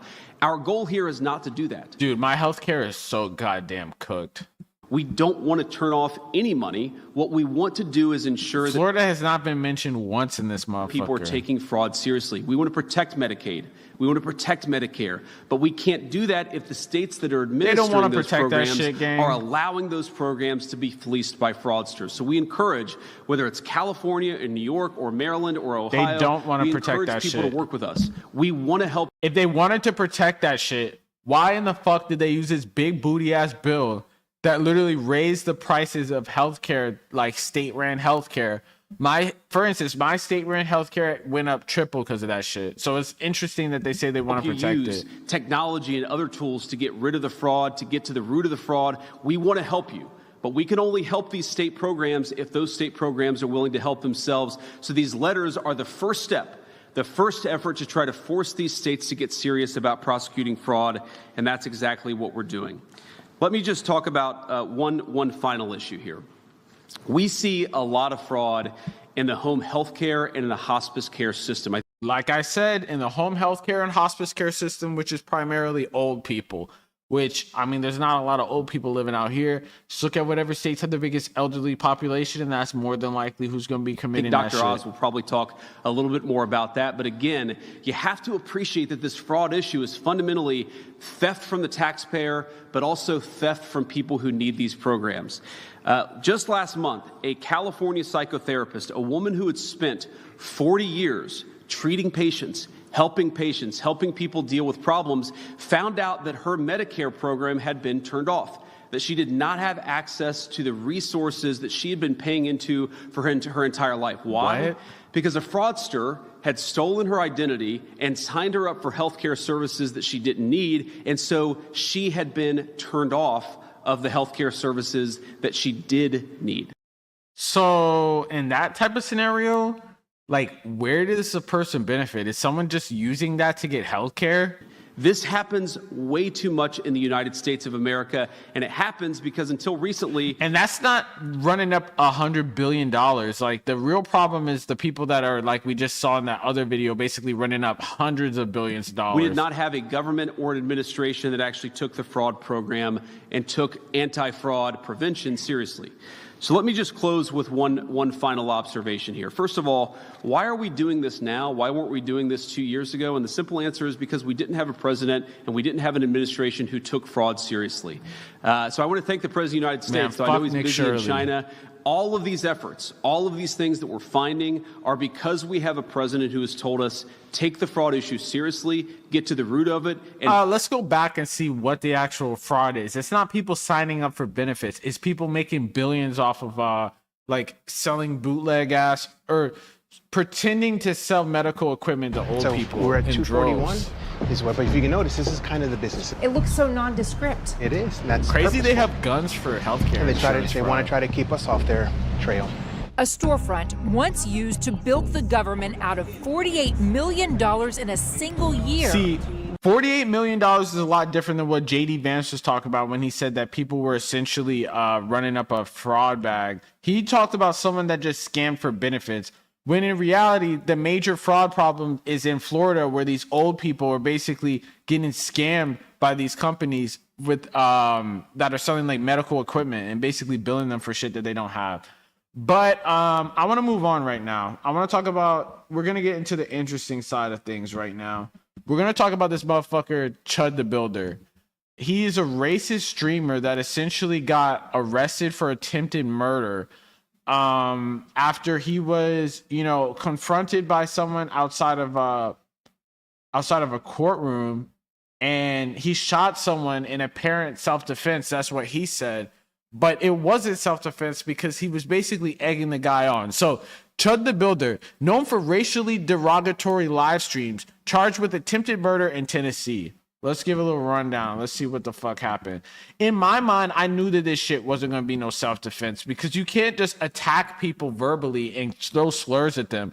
This shit should be a hate crime. Some breaking news to tell you about. The social media influencer known as ChudtheBuilder is now facing an attempt. Imagine you go to journalism school, you work your ass off, you're in your career for 50 goddamn years, and you have to be like, breaking news, ChudtheBuilder fucking... Some breaking news to tell you about. The social media influencer known as ChudtheBuilder is now facing an attempted murder charge after a shooting today outside the Montgomery County Courthouse. Deputies say Dalton Etherly, better known as social media as Chud. Bro, it's crazy that this dude, ChudtheBuilder, got an attempted murder charge on him. And it's like, he was at the courthouse already. So he was already on trial for, what is it called? When you disrupt, I forget what the fuck the charge is, where you're basically disrupting the public. And he ended up getting shot. Deputies say Dalton. He shot the dude, and then the dude shot him. Etherly, better known as social media as ChudtheBuilder, was involved in a fight leading to gunfire. Both men were hospitalized.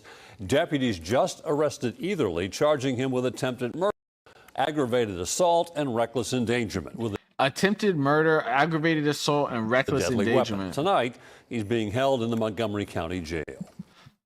Yeah, I didn't realize, though, for the longest, that ChudtheBuilder lost his whole fucking family. And this is a big deal and why we're talking about it on the political stream, because it's really like the motherfucking rise of fascism. Wait, what? For $1 billion we're being asked to spend on Trump's ballroom, we could fund 217 million free schools, 15,000 free school lunches, and 15,000 more teachers. Yeah, we're trying to. The FC Memorial Ballroom is going crazy. Let me get back to that shit. This nigga really sat here and lost his wife over his racist shit. Wow. Honestly, he seems like he was about to murk himself. Like in this video, like I was on Discord talking to the homie Melanin about this shit. Bro literally looked like he was about to off himself in this shit. And he really gives like the embodiment of male loneliness that's like militant, where these white supremacist dudes are turning into just going around in public, just yelling the N-word at people. And then rage baiting is what they think they're doing. And then threatening to kill them. And people are watching this content and Kick is pushing this out. Where do you... Honestly, the fact that he got shot, like, I honestly expected that shit, but I didn't expect it to happen so soon. But it shouldn't be surprising. I might as well just when tell it rains, you it what I'm really pours. upset about.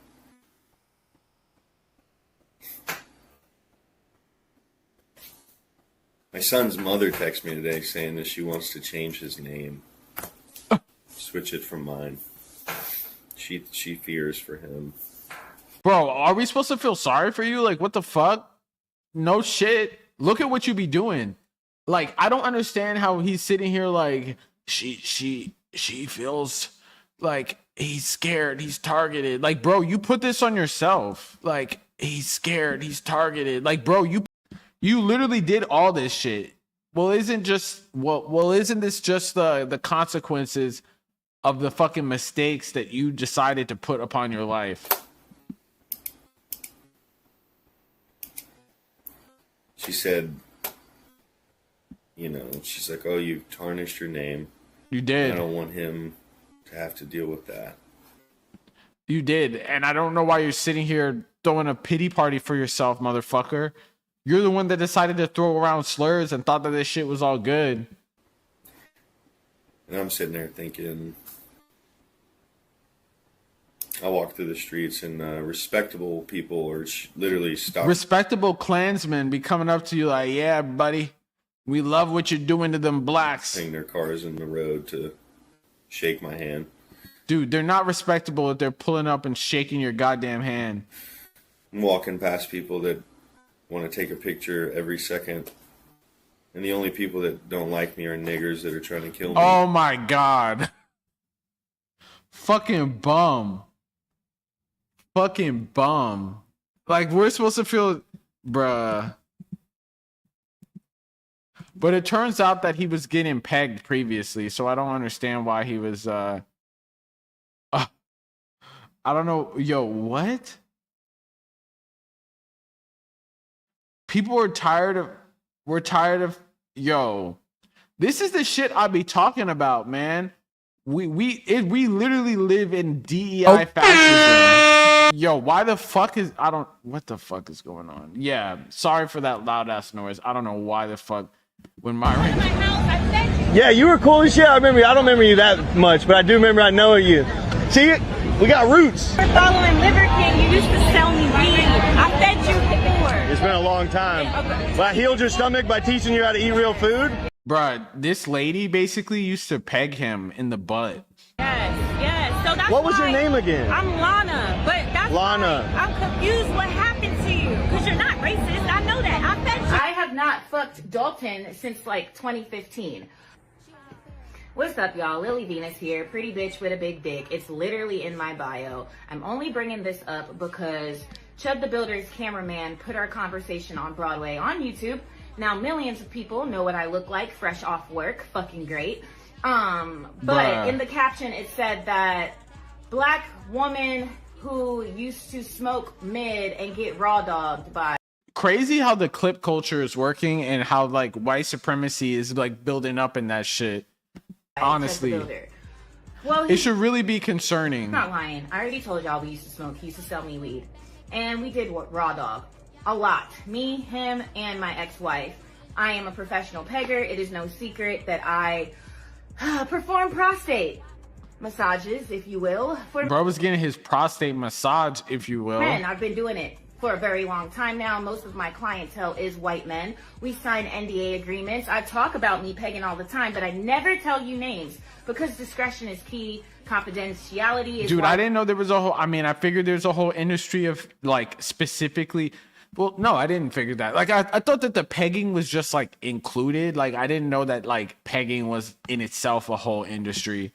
But you know, I guess that's good. Or is it? Maybe it's a recession indicator. My client list is so long, but Chud mentioned it first. I think that he said it the way he said it because the white supremacists were probably like, ew, you used to hang out with a black girl, shame on you. So you had to make it sound good. But see, here's the thing. Does it sound good? Too. Lily Venus, hi. Hail the great. Man, fuck informal scream, whatever the fuck. Suck my balls. Bootleg ass shit. Alright, we on. Mother. So I am all about enlightenment, controversy, occultism, witchcraft, and of course, love. So me talking about this is what my brand is about. Let's expose it, bro. So yes, pretty bitch with a big dick. Damn, she had that shit out. It's kind of crazy. I have not fucked Dalton since like 2015. He was a little chubbier then. His cheeks used to clap in such like the cutest way. Now Chud.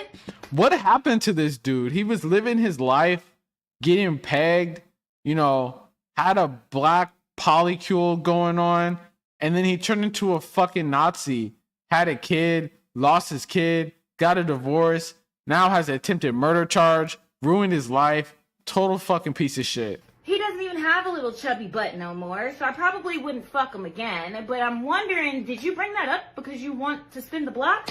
Now, when I first fucked him, he was a virgin, and I'm having a hunch that he probably hasn't been fucked since me and my ex-wife. We can start small, buddy. Oh my god. Got you, but you don't have to fucking cap. Like, if you're gonna say that we fucked, say the whole truth, gang. Okay? Now, with that being said, why do I peg? Because it's a hustle and it helps me get through college. I'm still in college, but now I don't have a choice. I will forever be a top because I had a respect the peggers, man. Surgery 3 years ago. The doctor fucked up and chopped my coochie off, and that. Okay. I guess this is what happened. The man shot Chud the Builder has been identified as Joshua Fox, who was charged with aggravated domestic violence after allegedly threatening his wife with a screwdriver and tried to burn the house down in 2024.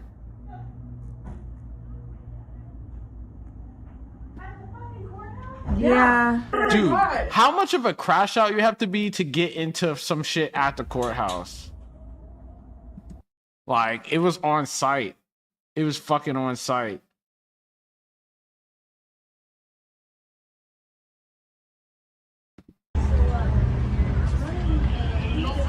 Goofy.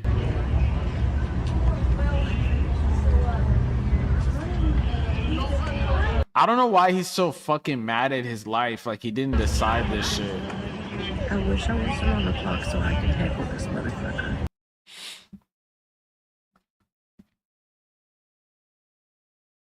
Is this the video? Look at this nigga chimping out. Okay, never mind. That's...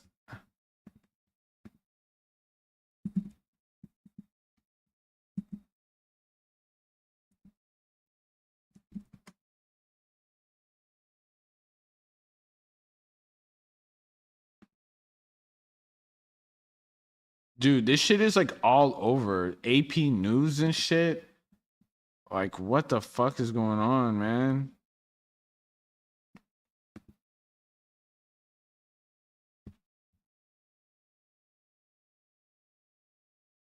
This fuck ass ads. Which is why we're announcing employee pricing for everyone. You pay what we pay. Employee pricing at Two Rivers. I don't trust it.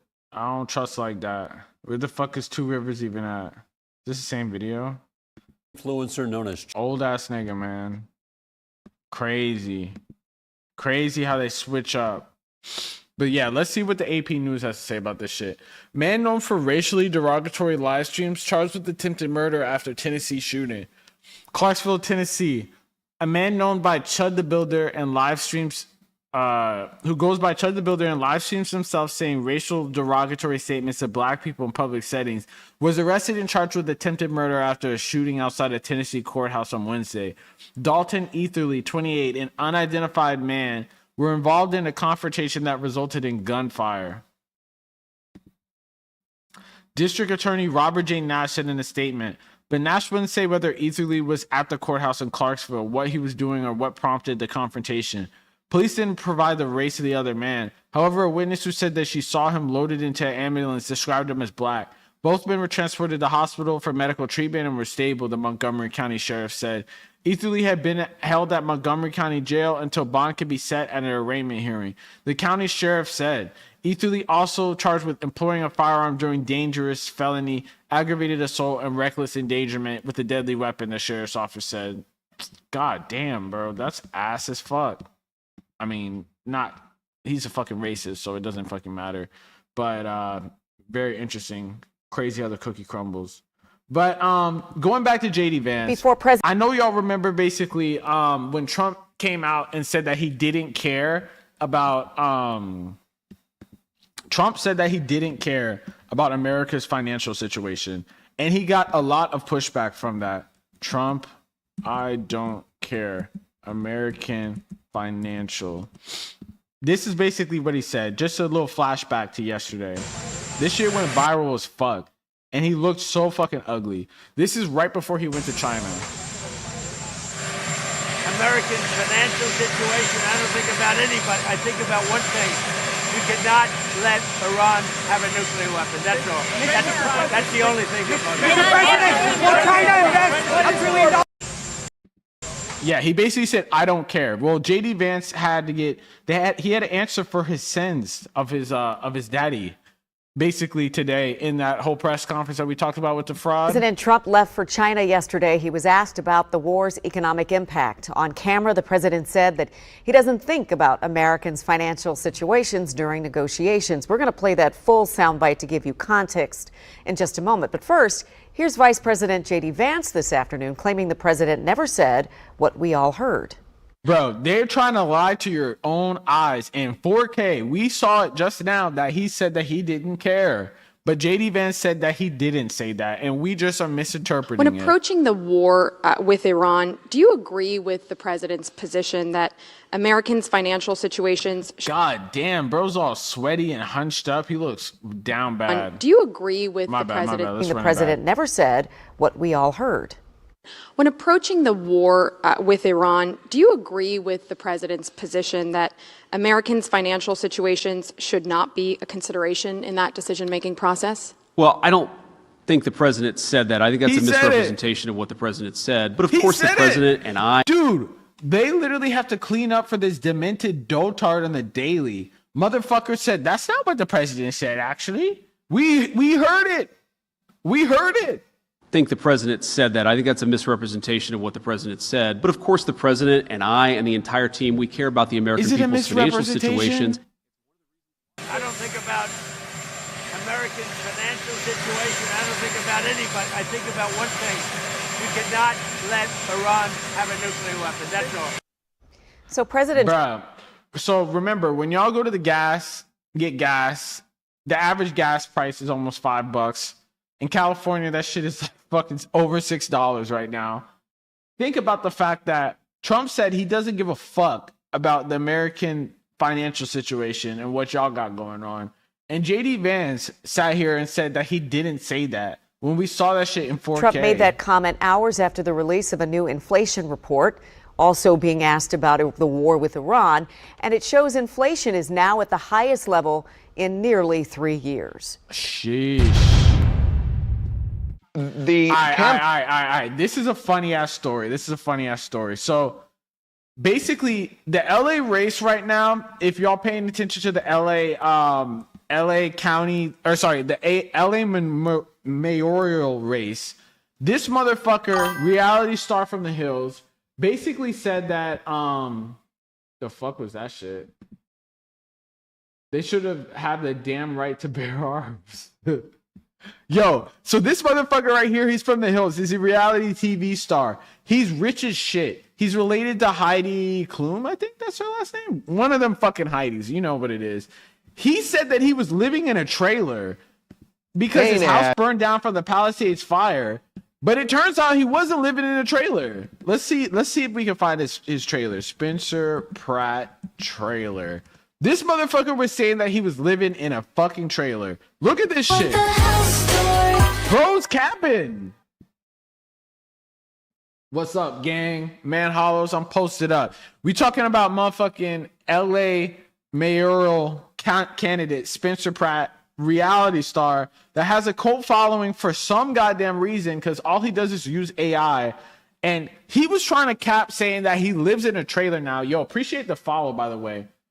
Yo, appreciate the follow. If that was you, I know someone followed, but yeah, if you on this shit, make sure you follow and sub up. I'm glad you're doing good. Hopefully y'all doing good and safe out here. And if you're an American, hopefully you're not paying hella for gas. In my current home county right now, this dude is in second place. He's beating the Democratic Socialists somehow because our top Democratic establishment person basically is promoting him so he beats the Democratic Socialist people. My favorite game is probably I like body cam. Like I want to game on this shit eventually, but there's so much news going on. But this is my county, dog. His house burned down in the Palisades fire, and yo, he looks insane. This motherfucker looks insane, gang. But he's trying to flex that he lives in an Airstream trailer.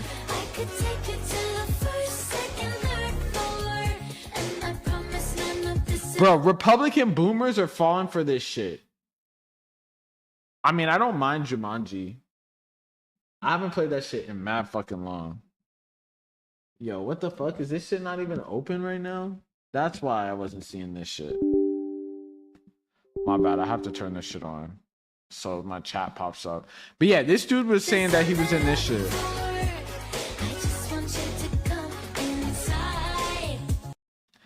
This fucking thing doesn't look like he's lived in this shit ever. Like, he literally looks like he's never once lived in this goddamn trailer. It looks perfectly set up for a tour or some shit. Yeah, it turns out he wasn't living in that damn trailer, and he has to speak on his sins with TMZ. Had certainly made it seem that you were living in that trailer. Literally. Uh-oh. What the fuck? Why did the text-to-speech come on? My bad. I have to turn that shit the fuck off. I have to turn that off real fast because I don't know what the fuck is going on with Ava. That shit was like repeating for a second. Read messages out loud. We're not doing that today. Sorry, y'all. But,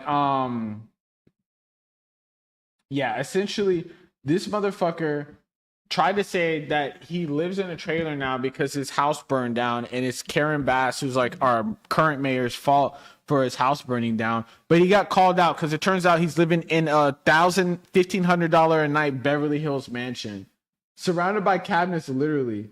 Is streaming your passion? Yeah, I mean, I fuck with streaming, but I fuck with the news, gang. News is my passion. It was a high point of the commercial, but you're at the... Okay. This shit is funny as fuck. I haven't seen this. The campaign ad certainly made it seem that you were living in that trailer. It was a high point of the commercial, but yo, bro, gotta be all serious. You were not living in that damn trailer. At the Hotel Bel Air. So, hey, yeah. I fuck with the news. I'm a political commentator and shit. That's like the main thing. I have an Instagram. My Instagram is goddamn Crash Out Economics. Man, can I ask you something? said, "Can I ask you something?" If it's an ad or some shit, if you're gonna be like, yo, like, help me, let me help you do some shit, then no, you can't ask it. But you can ask a question, of course. Kind of undo that for us. No, to be clear, that is where, excuse me, that is where I live. That's where Karen Bass, Mayor Bass, burned down my... It's gonna be BS. Yo, is it gonna be BS? Yo, this dude doubled down. He said, this is where I live. Kind of undo that for us. No, to be clear, that is where, that is where I live. That's where Karen Bass, Mayor Bass, burned down my house. That is where I will live until Yo, he was making it seem like Karen Bass personally burned down his house. I have a new house. The Airstream is a temporary facility. A hotel is a temporary facility. Where my kids are in Santa Barbara right now is a temporary house. Bro, so you got an Airstream, a hotel that's $1,500 a night in Beverly Hills, and a motherfucking house in Santa Barbara? The fuck? This is where I live. This is where they burned my house down. So this semantics or the nuance of this is the consequences of their failed leadership. Bro, this dude wants to be Trump so goddamn bad, and he's currently in second place in the LA's mayoral race. And I feel like all the larger content creators are not really covering like the LA race or the governor race and shit like that. But like this shit really matters. Damn, gang left. Bro left and unfollowed. And again, he was like, nah, I needed to ask you for some bullshit. And then he got mad that I didn't want to do it, and he literally unfollowed. That's funny. Live at the Hotel Bel Air. I don't live. Said Lumfa. Lumfa. Bro, dipped expeditiously. Live in the Airstream. I don't live in the Santa Barbara. I don't have a house. They burned it down. Bro, you got multiple houses. You're rich as fuck. That is why I got into this race, because of these. It sucks that your house burned down, but it's like it's hard for me to feel like sympathy for you, because it's like you don't even mention. He never mentions motherfucking Altadena, which is like a historically black neighborhood where they basically force black people to live in because of redlining, and then that shit got burned down, and then they came into those neighborhoods and are giving them like their houses for pennies on the dollar and shit like that. And he never brings that shit up. People that will burn your house down and act like it's no problem. So this idea that anyone's like, oh, he's at a hotel. I'm at a hotel because these psychopaths are messaging me every day. They're going to kill me because Nithya Raman is calling me a fascist because you are fucking fascist. I don't want people to have their kids next to drug addicts at the park or stepping in human poop when you get. Bro, in the motherfucking debate, he said that if Nithya Raman went out. XXX or XXXX said, just because my hotel is 5-star doesn't mean my life doesn't suck so much. For real. In the debate, he literally said that the Democratic Socialist candidate, if she went out and tried to help the homeless, they'd stab her in the neck. Like verbatim, that's what he said. Matcha, I have common sense. That's not fascism. So these psychos here. Dude, you are a fucking fascist. I'm a fascist. And then they literally, like, if you would like to see the death threats, I can send them all offline where people are like, I'm going to hire people to kill you. So yes, unfortunately, now I have a release the proof, man. Proof where it didn't happen. Security team, and they will not, even if I wanted to stay in the Airstream, would let me, because there's 360 unobstructed views since there's no houses, so you can literally snipe me out from any part from 300. Yo, what the fuck is this dude even talking about? That shit had no windows, gang. What do you mean? They can snipe you? This shit didn't have any windows. Yards away easily. Spencer, I hate this motherfucker. But you gotta admit, I guess he's a good reality star because he's like kind of entertaining. But if he becomes my mayor, I don't know what the fuck I'd do. But he's literally saying that people are gonna snipe him in his Airstream trailer that he doesn't stay in. That literally looks like it's fresh off the lot and has never been lived in. One sec. Not to mention the Airstream. It took over a month for LADWP to connect a wire for electricity to it, which was 3 days ago. Maybe because your Airstream is on the goddamn property that apparently got burned down.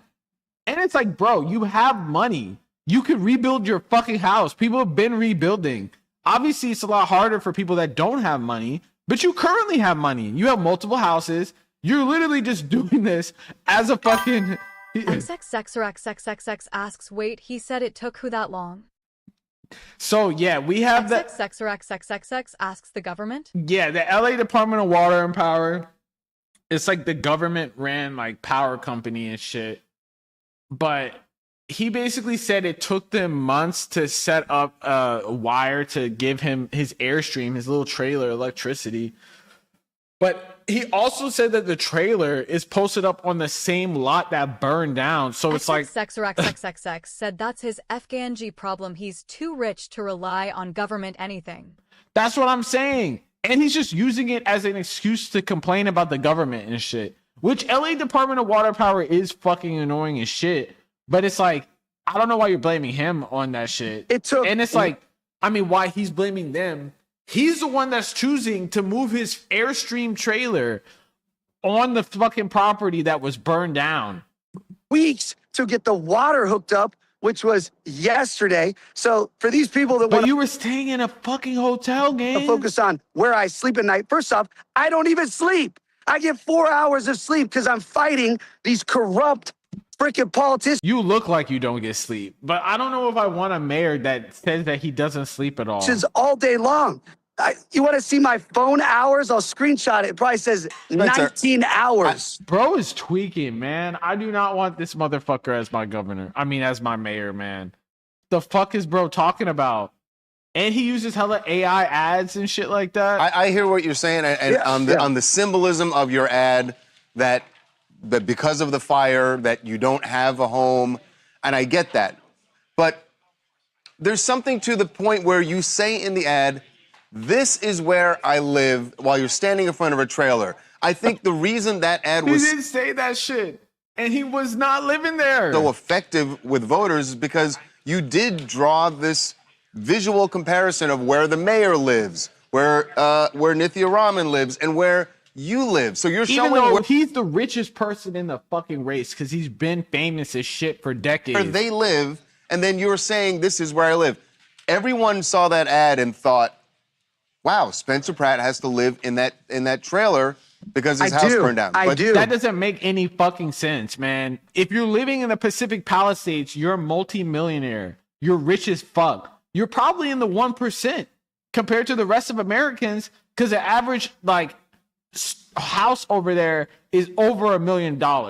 So it's like you're not living in a fucking trailer. You're choosing to live in a trailer.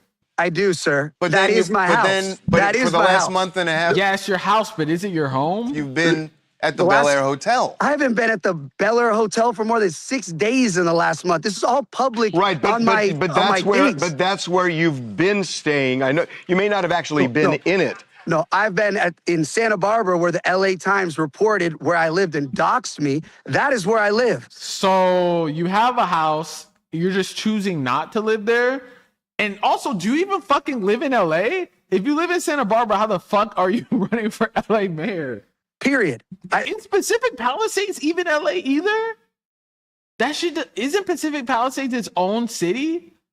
Do they have their own mayor? This is LA Times. This isn't breaking news.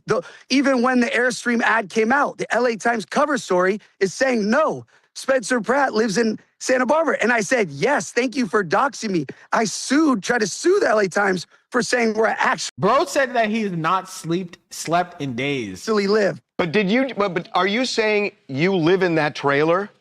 I don't live anywhere is what I'm saying.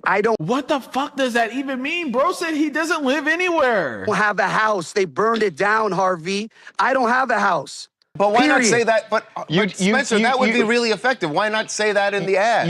I don't have a home. Bro, California politics is so goddamn cooked, bro.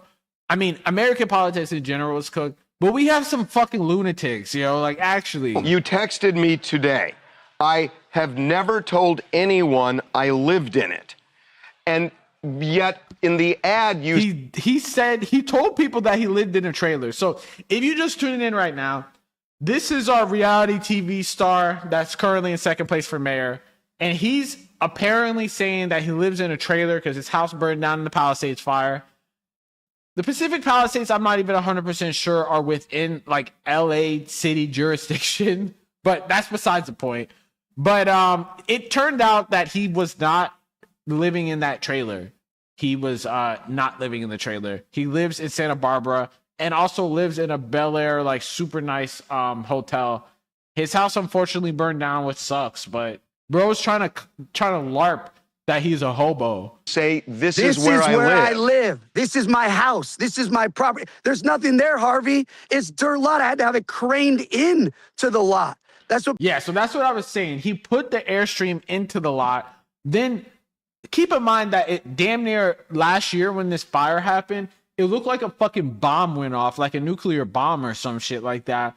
So many houses got destroyed. So it's kind of like narcissistic to be like, where the fuck? It took so long for the gas and the water lines to come in with LA Department of Water Power. Like, bro, keep in mind, your ass is putting that trailer where that shit all burned down, all the infrastructure is gone. This is psycho. I only got on this live because I love you. But so last time I'm going to talk about this because the reason I am running is because they burned down 7,000 houses. This is where everyone lives. They don't not consider that their home just because it's a dirt lot, because it's an Airstream, a teepee, a tent. When you're a fire victim, this is where you live. Dude, this dude is totally not just like, he's not prepared to be the mayor of fucking LA. They burn it down. This is where I always will live. People are missing the messaging of the consequences. But Spencer, again, listen, I've known you for a long time. Yes. And you're a really smart guy. And he's straight up tweaking and said he's never slept. You are afraid to get sniped in his Airstream over these ads, which have been, honestly, they've been lauded by people who have said these are, brilliant ads. Dude, I hate the fact that the ads that he uses are all fucking AI. Like, these boomers love AI. Wasn't the point there, and I believe the trailer door was even open, wasn't the point to telegraph to people that your body went inside that trailer night after night? Right. I mean, wasn't that the point of the ad? No, the point of the ad is to show this is where they burned my house down. I have no house. This is their houses. So, bro craned in the Airstream? How the fuck is the average person supposed to relate to that? Because who the fuck has a crane on ready? They're fine, and this is where I live. This is where my town lives. This is our reality for the next 10 years, if we're lucky. 10 years? Bro, you're rich as fuck. You could have probably already built your house back. Be there for the next 6 years, and I'll say, I live there. I live in the Palisades. I'm a registered voter to that address. XXX said, and then waited for the government to hook up water and electricity. That's what I'm saying. This shit makes no fucking sense. He craned in his fucking, his trailer. Which, how is the average person gonna relate to that? Who the fuck can hire a crane to bring in your trailer to a multi-million-dollar neighborhood just to film TikToks and shit? I'm a Angelino. Even if my family and kids have to now go to school in Santa Barbara. Is Pacific Palisades even an Angelino? I am an Angelino. This is my town. This is where they burned me down. God. So I am on set with these lovely people at Interview Magazine, and I can't be just ranting. Are you on a Zoom call? All day. But I appreciate you. People can be all caught up in the nuance of where I live or where I don't. I'm running for mayor. It's pretty important, gang. Because these people will burn your house down. But the nuance. Dude, he's making it seem like Karen Bass personally did arson and burned his shit down. Like, honestly. Spencer, the nuance is you being truthful to vote with voters. I'm going to say it again. I'm going to say it again. That is where I live. He literally said that isn't where he lives. What the fuck? Yo, this dude has to be on drugs or some shit. Period. I don't need to sleep there every night. I don't need to go to the number 2 on that toilet. That is where I live. I am from the Palisades, Los Angeles, and I'm fighting for Los Angeles. So okay, but just one final thing. Just to one follow-up question. Where the fuck do you live? XXX said, I don't even need to visit the place. I don't even need to visit the place. XXX said, BU, that's where I live. That's where I live. His family lives in a whole nother county in Santa Barbara, which is far as shit. And it's like, bro, like this is honestly crazy. Clarify, you have never physically lived in that trailer. No, he's physically not lived in this goddamn trailer. To clarify, does he give the vibes of someone that lives in a fucking trailer? Like, he looks like he uses like expensive soaps and lotions and shit. I haven't lived anywhere since my house burned down. Well, you're sleeping somewhere. Dude, these answers make no fucking sense. He said that's where I lived. Then he just said I haven't lived anywhere. These are for those 4 hours. Again, I don't live anywhere. They burned my house down, to be clear. So I love you guys. You can, all right. You know, what we should be doing on TMZ is talking about the drug addicts that we spend $500 million that live on our sidewalk going number 2. This is great that this is the focus. Bro, this dude wants to melt homeless people. Like, he wants to kill homeless people or some shit. But that's the reality. And if people care about this right now, we're in so much trouble. And I'm going to do my best to try to save LA. But if people don't get out and vote because... But that's where they live.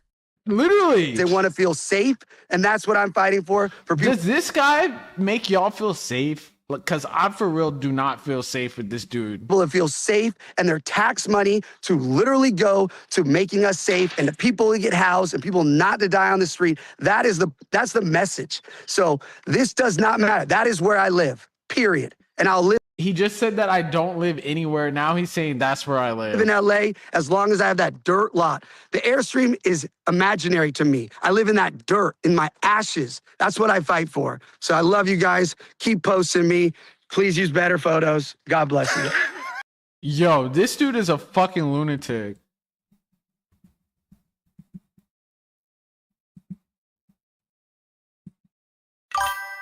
XXX said the Airstream doesn't exist.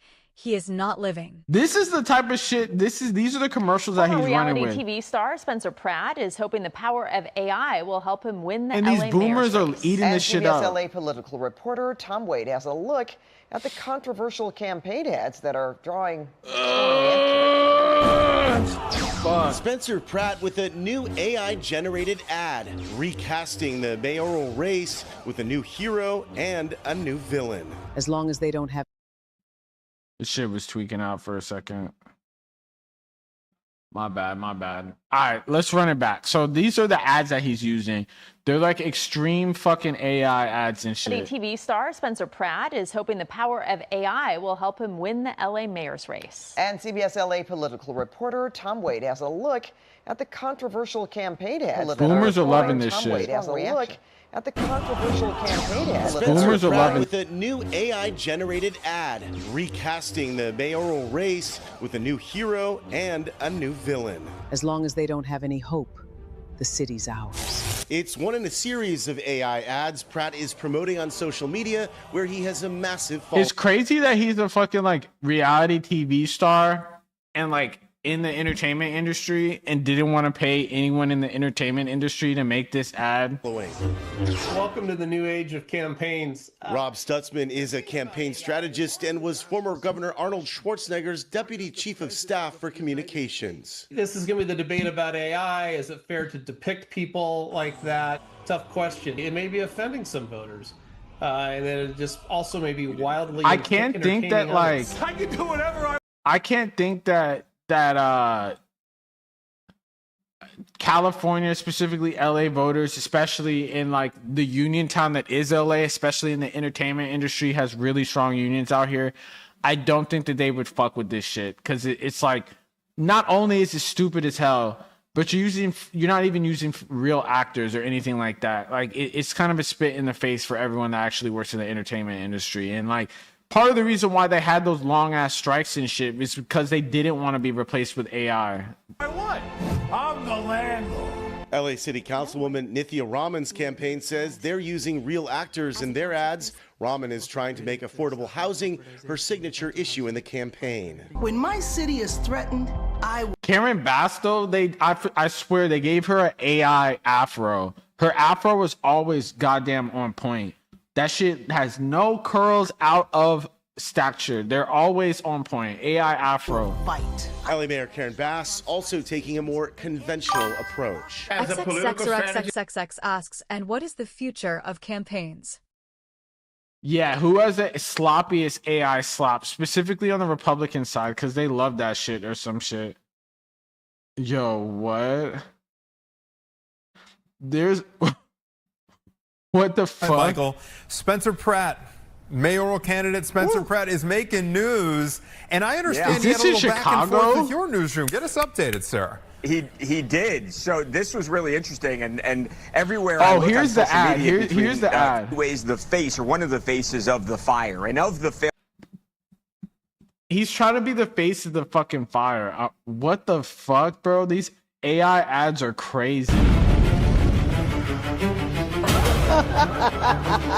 are the goons DSA? He's saying the goons are fucking democratic socialists, which literally have no fucking power in California politics.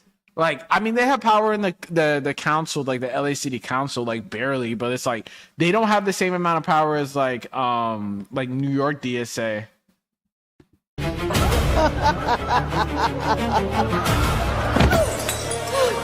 Please, I'm begging you. There's homeless drug addicts in front of the schools. My children aren't safe. Look, if you were a transgender migrant, I could get you a free pussy. Dude, these are the fucking ads. This is insane, man. This is insane. What the fuck? XXX said, God, I hate how glossy AI makes people. Yo, did you hear what he had Gavin Newsom say? Drug addicts. How the fuck is this an ad? How is this gonna make you vote for someone? In front of the schools, my children aren't safe. Look, if you were a transgender migrant, I could get you a free pussy. Let's move the drug addicts closer. Bass already solved crime. I endorse her.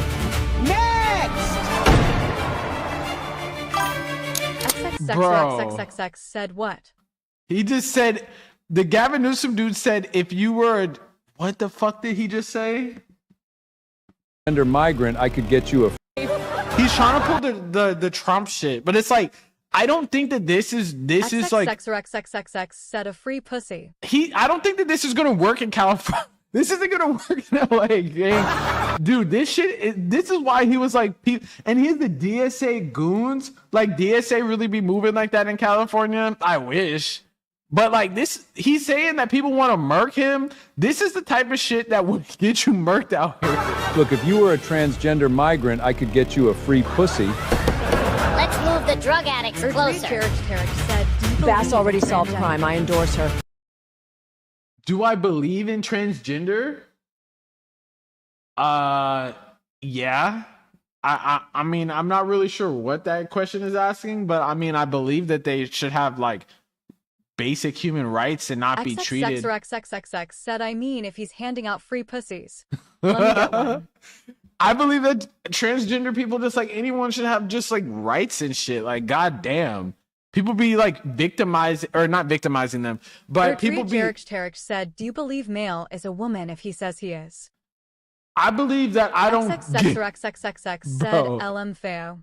I believe that I don't give a fuck about whether or not someone identifies as something, because I'm not sitting here worried about that shit. I'm sitting here worried about the price of living, my gas prices, and if you're worried about whether or not someone identifies as trans, it's because you're fucking brainwashed into thinking that that shit affects your life in any goddamn way. That shit does not affect you in any fucking way. And if it does, then you probably have some soul searching. Because it shouldn't bother you. It doesn't fucking matter. Let people live. God damn. I don't ask you what your genitals are. So why the fuck are we worried about other people's? XXX asks, you worried about other people and their pussy's friend? People you are not Afghanji? Like, that shit, you sound like Spencer Pratt in this shit. Like, talking about Gavin Newsom saying this shit. God damn. Tarek said, in my opinion, a male identifying as a woman and then entering the woman's bathroom is the same as a grown man identifying as a baby to enter a child care facility and pretend this to be bathroom argument is so fucking stupid.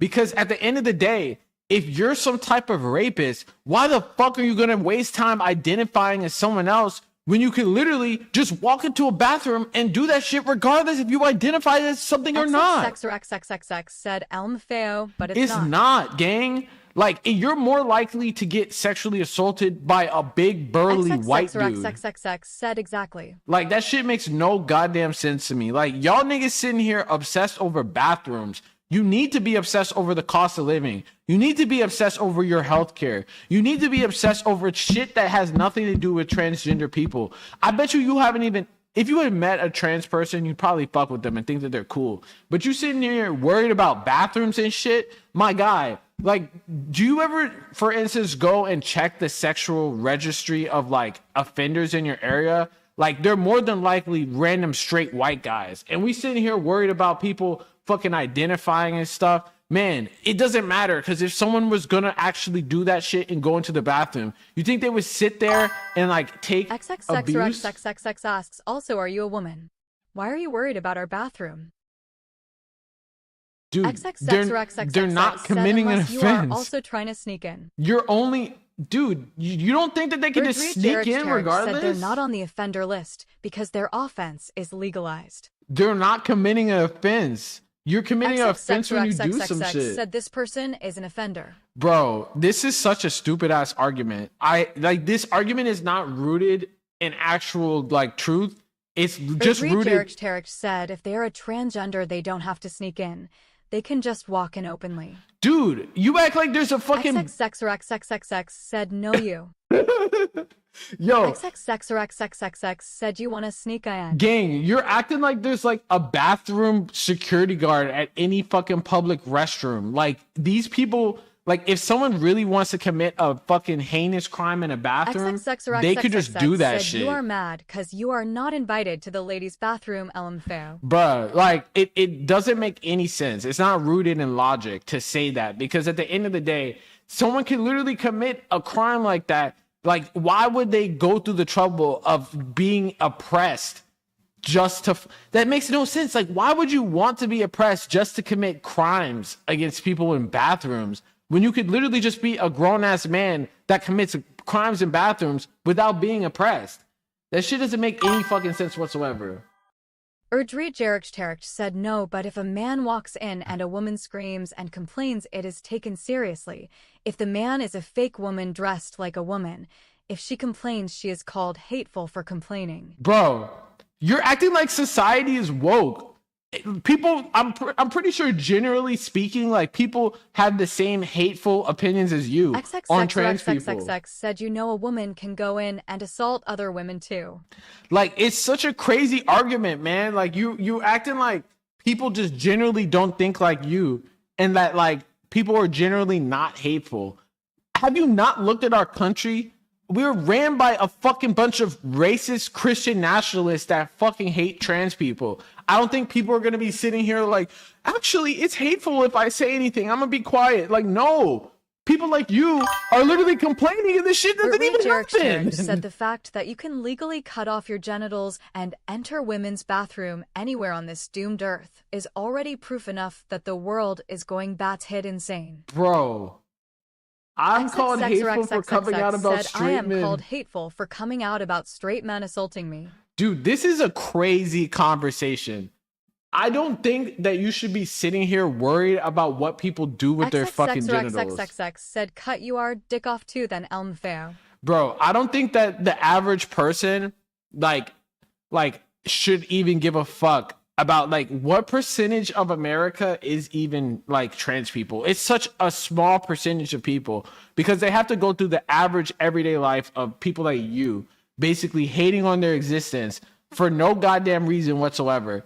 And you think that people were just doing that so they could go and like sexually assault people in bathrooms? Like, that conservative ideology is rooted in paranoia. Like, go the fuck outside, gang. You literally falling for the culture war bait while these politicians are literally assaulting you by robbing you.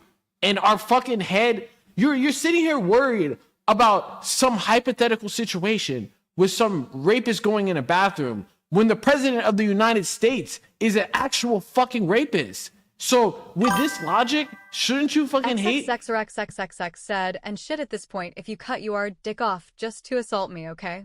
You earned it. You don't even have your dick anymore. I'm not worried. Bro, and they expect me to call the she, even though it's and they expect me to call the she, even though it's just factually a male, and then scream at my face if I don't comply. It's as stupid as getting mad at me for not believing you are Jesus Christ reincarnated. Bro, you're out of your goddamn fucking mind. Is this what you sit and wonder about? You sit here and wonder about this shit? Like, you sit and you lose sleep over trans people?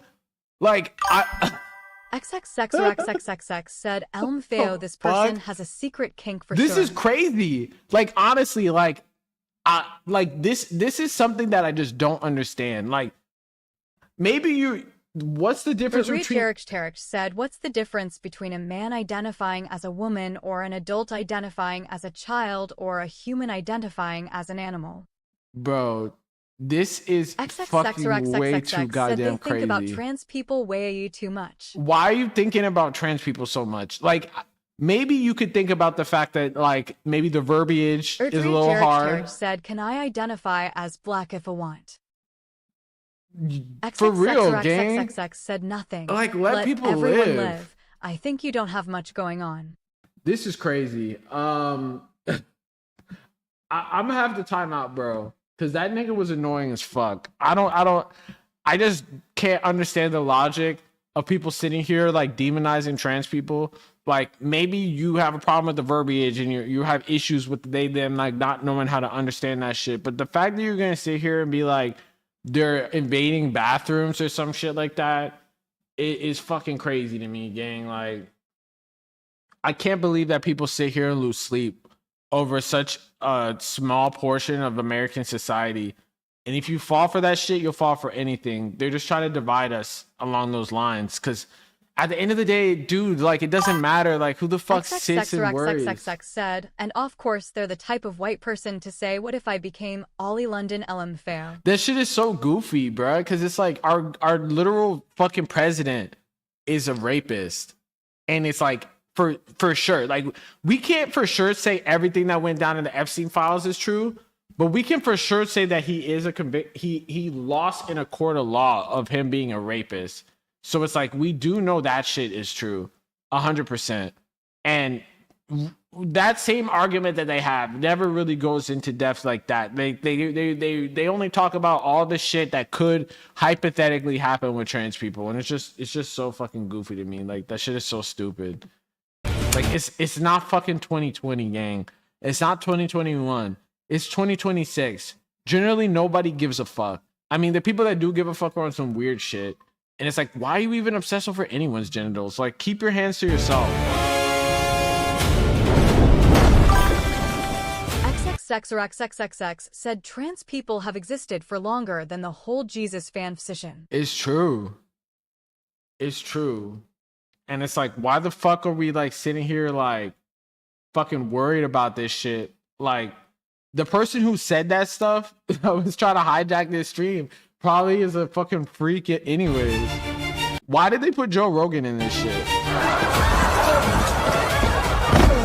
Please, I just want to rebuild my home. It's been over a year. Bro, why they got Hugh Jackman crying and shit like that?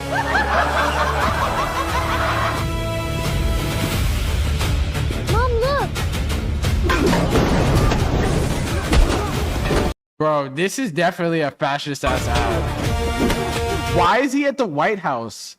Isn't this for fucking LA mayor?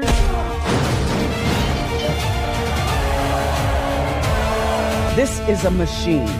If we want to burn this town to the ground, pull through that! I feel so close. You can do it, Spen. Dude, what the fuck is this ad? What the fuck is going on, man? We got DJ War Crimes in the cut over here. Boomers love this shit. They think this shit is real.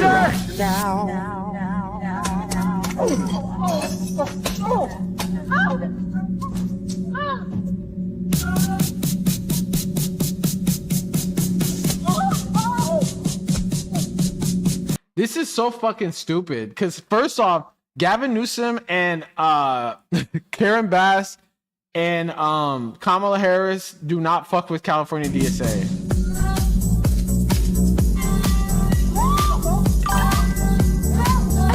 XXX said, you know, the Holocaust museums that have displays playing propaganda cartoons and stuff of the time.